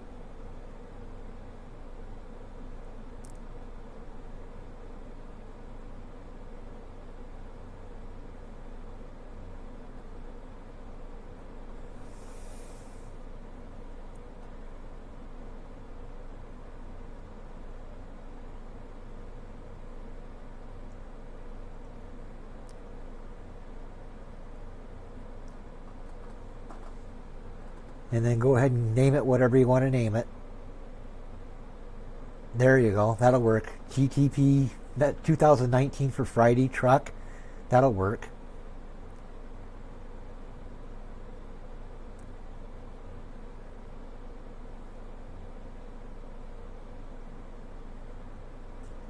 Then go ahead and click save. That way it locks it in, and that way in case something happens, if you accidentally get out and try going into the test session into a fixed session, it will automatically throw you back to the fixed setup. This way you got this saved so you can get back to it if you need to. And if you need to reload it, it'll be under My Setups. You click on My Setups, and then you should see it show up there in the list. And you just click on it and choose Open. If it happens to change on you for some reason.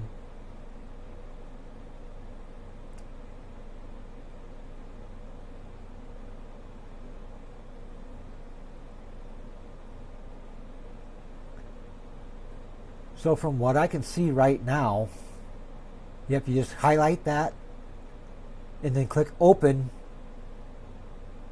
before you race. And as soon as you click Open, you'll be ready to go.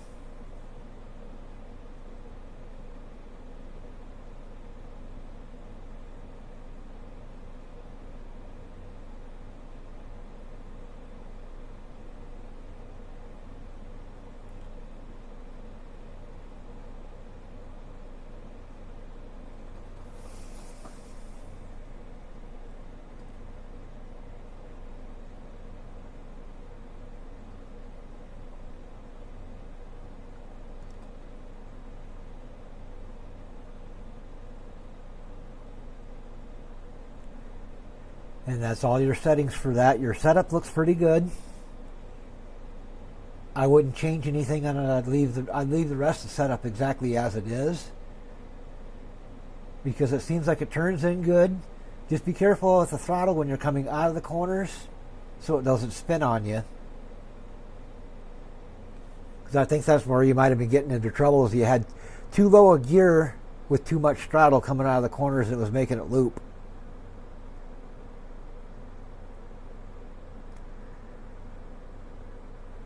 So here's what you'll want to do before Friday or whatever day you happen to decide to race on. Is every day before then, at least once a day, try to go out and run at least 10 laps.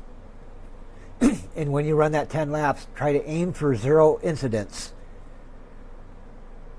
And when you get that far to where you can get 10 laps without any incidents, you should be in a pretty good position to be able to do pretty good in the race. And if you want to, you could actually go out and do a time trial, or not time trial, but a AI race. And I'll show you how I set that up. So I got to get your screen out of the way here just a minute.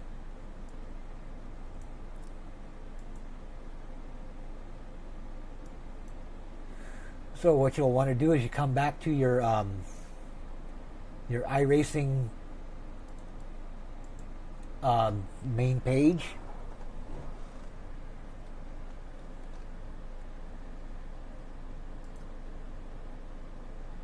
And then you come down to your single player AI.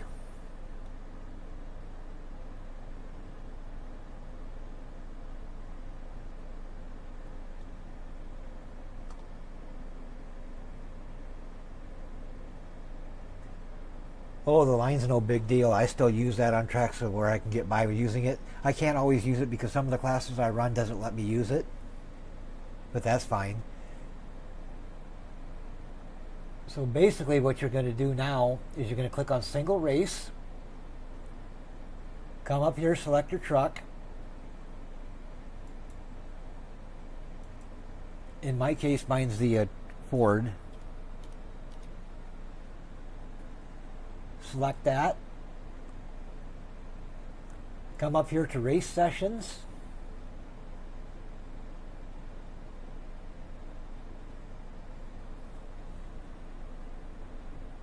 Turn off the practice. And then under race, you want to set the lap count to 31 laps. That's the actual length of the race itself.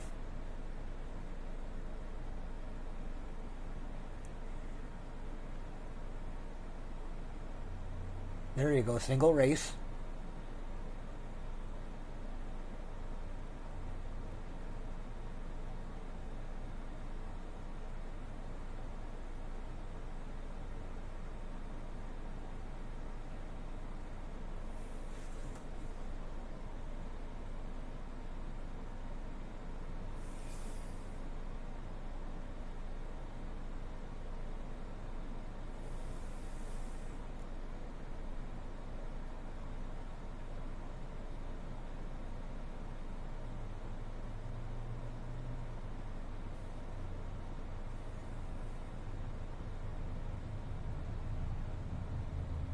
Go ahead and turn the qualifier part off because you don't want to do that when you're doing a practice. And then you're going to set your track.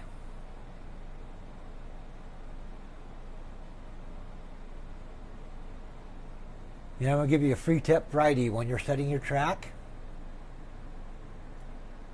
Click on the tracks. And then when you click on the add a track, it'll have the search up here, and just type in Lime Rock. And it'll make it come up a lot faster so you don't have to scroll all the way looking for it. And you'll want to choose the classic configuration because that's where the race is at.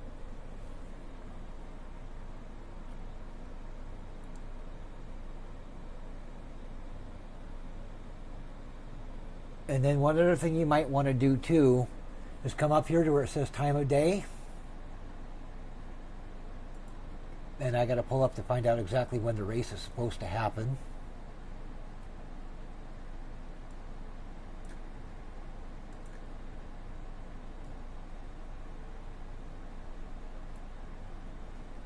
sure I got the right one open. I need the Lime Rock Park setup notes.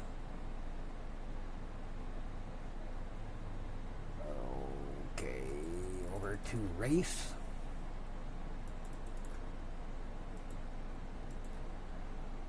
And then the time. It looks like the race is going to run on July 11th, 2026 at 3 p.m.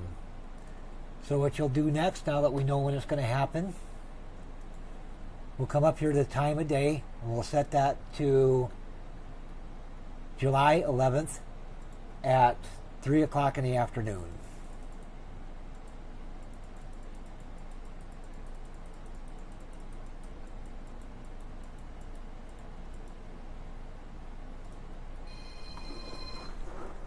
Oh, well, I'll be right back.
All right, sorry about that. That was my mom calling me. I guess beans are ready to be picked and she wants me to come over and pick them, so I can do that a little bit later. But what we're going to do now is, once you got the time set, you can come up here to track conditions, set the starting track state to 50% after you uncheck the generate.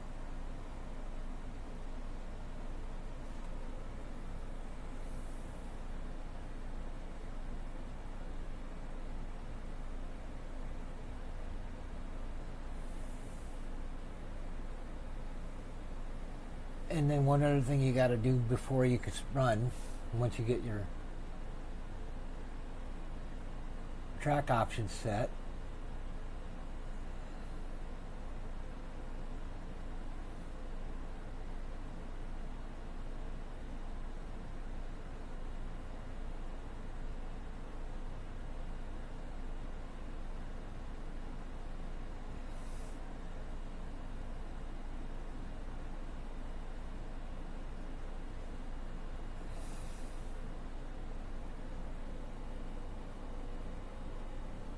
go ahead and set your go to track conditions up here where the little track is.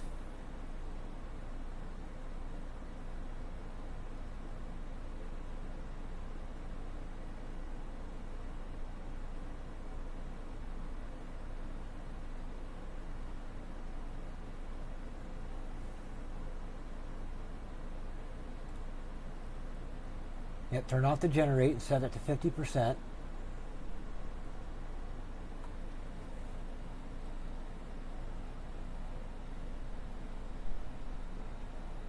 You might want to turn the avoid player on part.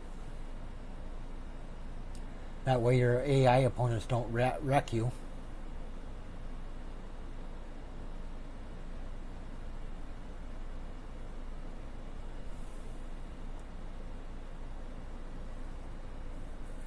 And then also where it says disable car damage up there, turn that on under your race options.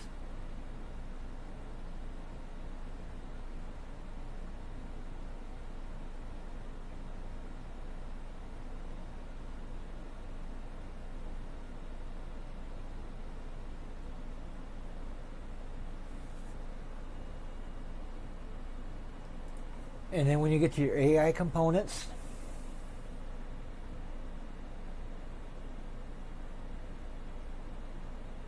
there you go. Good job. Good job. And then you want to set your skill spread, the AI type, you want to set that to fixed skill range.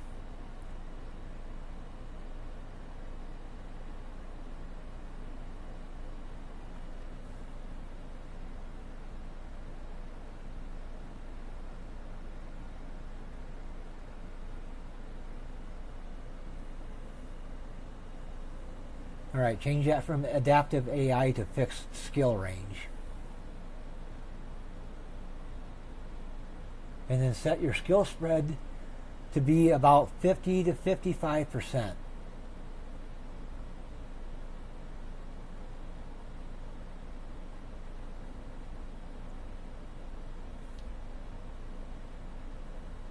That will be about what it'll feel like in the real world racing against people online.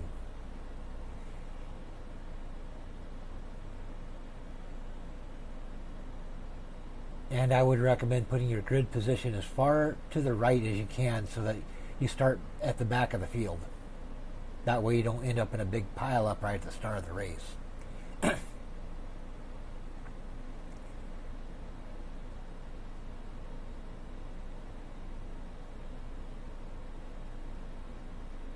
And I don't know how powerful your computer is, but one thing that might help you got a lot of drivers in your AI group. Set that number a little bit lower. Set it down to around 19 or 20 or so drivers out of 59. What that'll do is it'll help your computer run a little bit smoother, so don't tear your PC up so much. And then once you get that done, you should be able to click continue and then click race.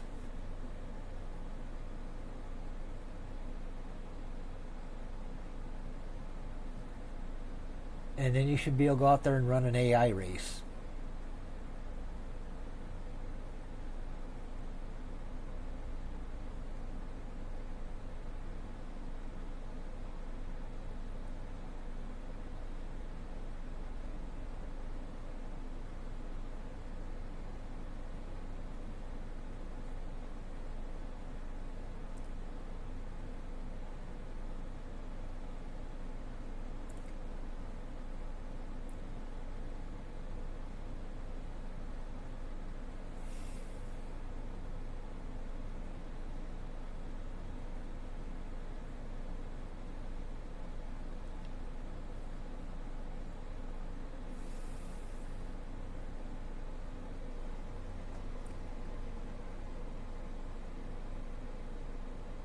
And then what you'll be able to do now is you'll be able to go out there and practice with other cars on the track, like I'm getting ready to do now.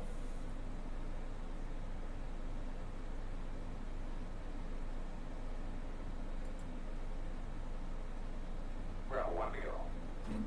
Left side on the lead first. We can make it again. It's all of you now, but closed right now. Although I got the wrong cars, I forgot to select the trucks. I've got the Xfinity cars, but that's fine.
Try to be as best you can to be on your game here.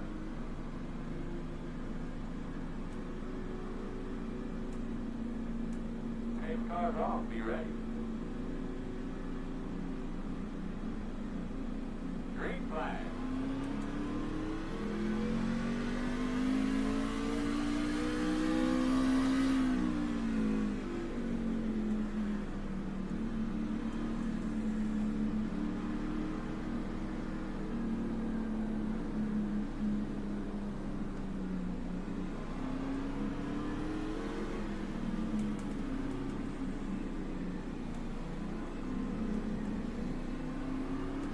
On your left.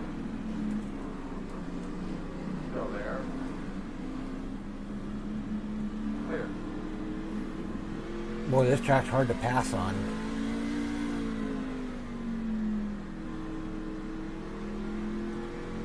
You definitely need a lot of patience to get around to pass people on this thing.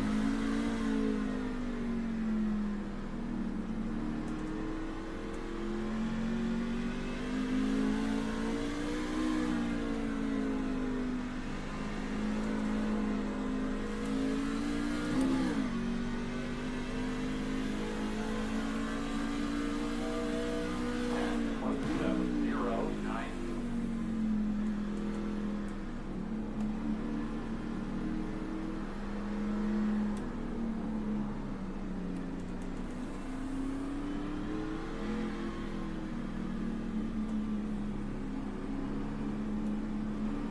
Left side. Still there. Clear.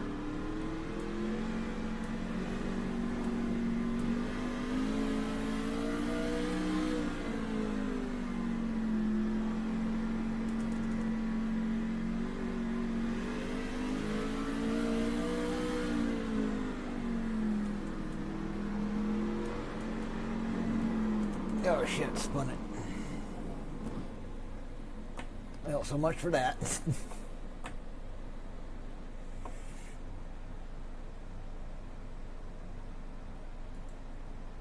I don't think we have any major concerns there. I think we'll be okay. Well, that basically is how you get it set up to do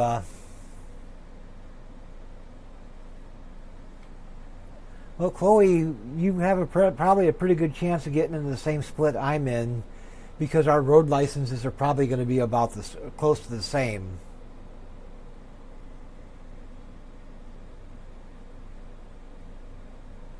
How do you change from 59?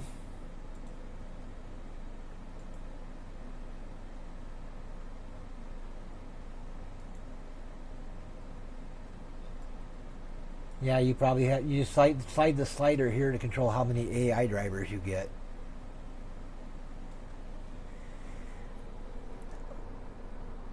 Well, hopefully everything going a lot better for you. I finally got up to B class in mine, but our I ratings are close enough. We should still be in the same split, and that would be fun to race with you. Hopefully we get in the same split. I'm pretty sure we probably will. The biggest thing is going to be making sure we're racing at the same time. And that. And mine will probably race. What the hell time do they start racing on Saturday or Friday anyway? I should look. Official truck.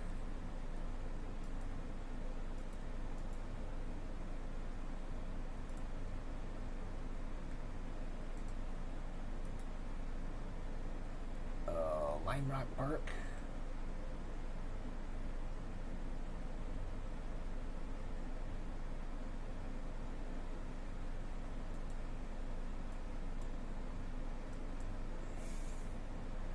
If I get on the right series, it would work better. Trucks, where the hell did they go? Damn thing. I hate the way they got this thing set up now for selecting what series to run. There it is, crossing the truck series. So it looks like they're going to be running odd hours at 45 after the hour. So what'll probably be when I run Friday, it'll probably be 11:45 in the morning. Is most likely when I'll be running. Well, hopefully this helped you out a lot, Chloe, and hopefully you're able to get everything down so you have a good run on Friday. And I shall see you then. In the meantime, I'm going to go ahead and drop off because I got to go over and help my mother with her garden. So I'll see you guys all later. Thanks for joining us, anyone who's still in the chat. And we'll catch you later.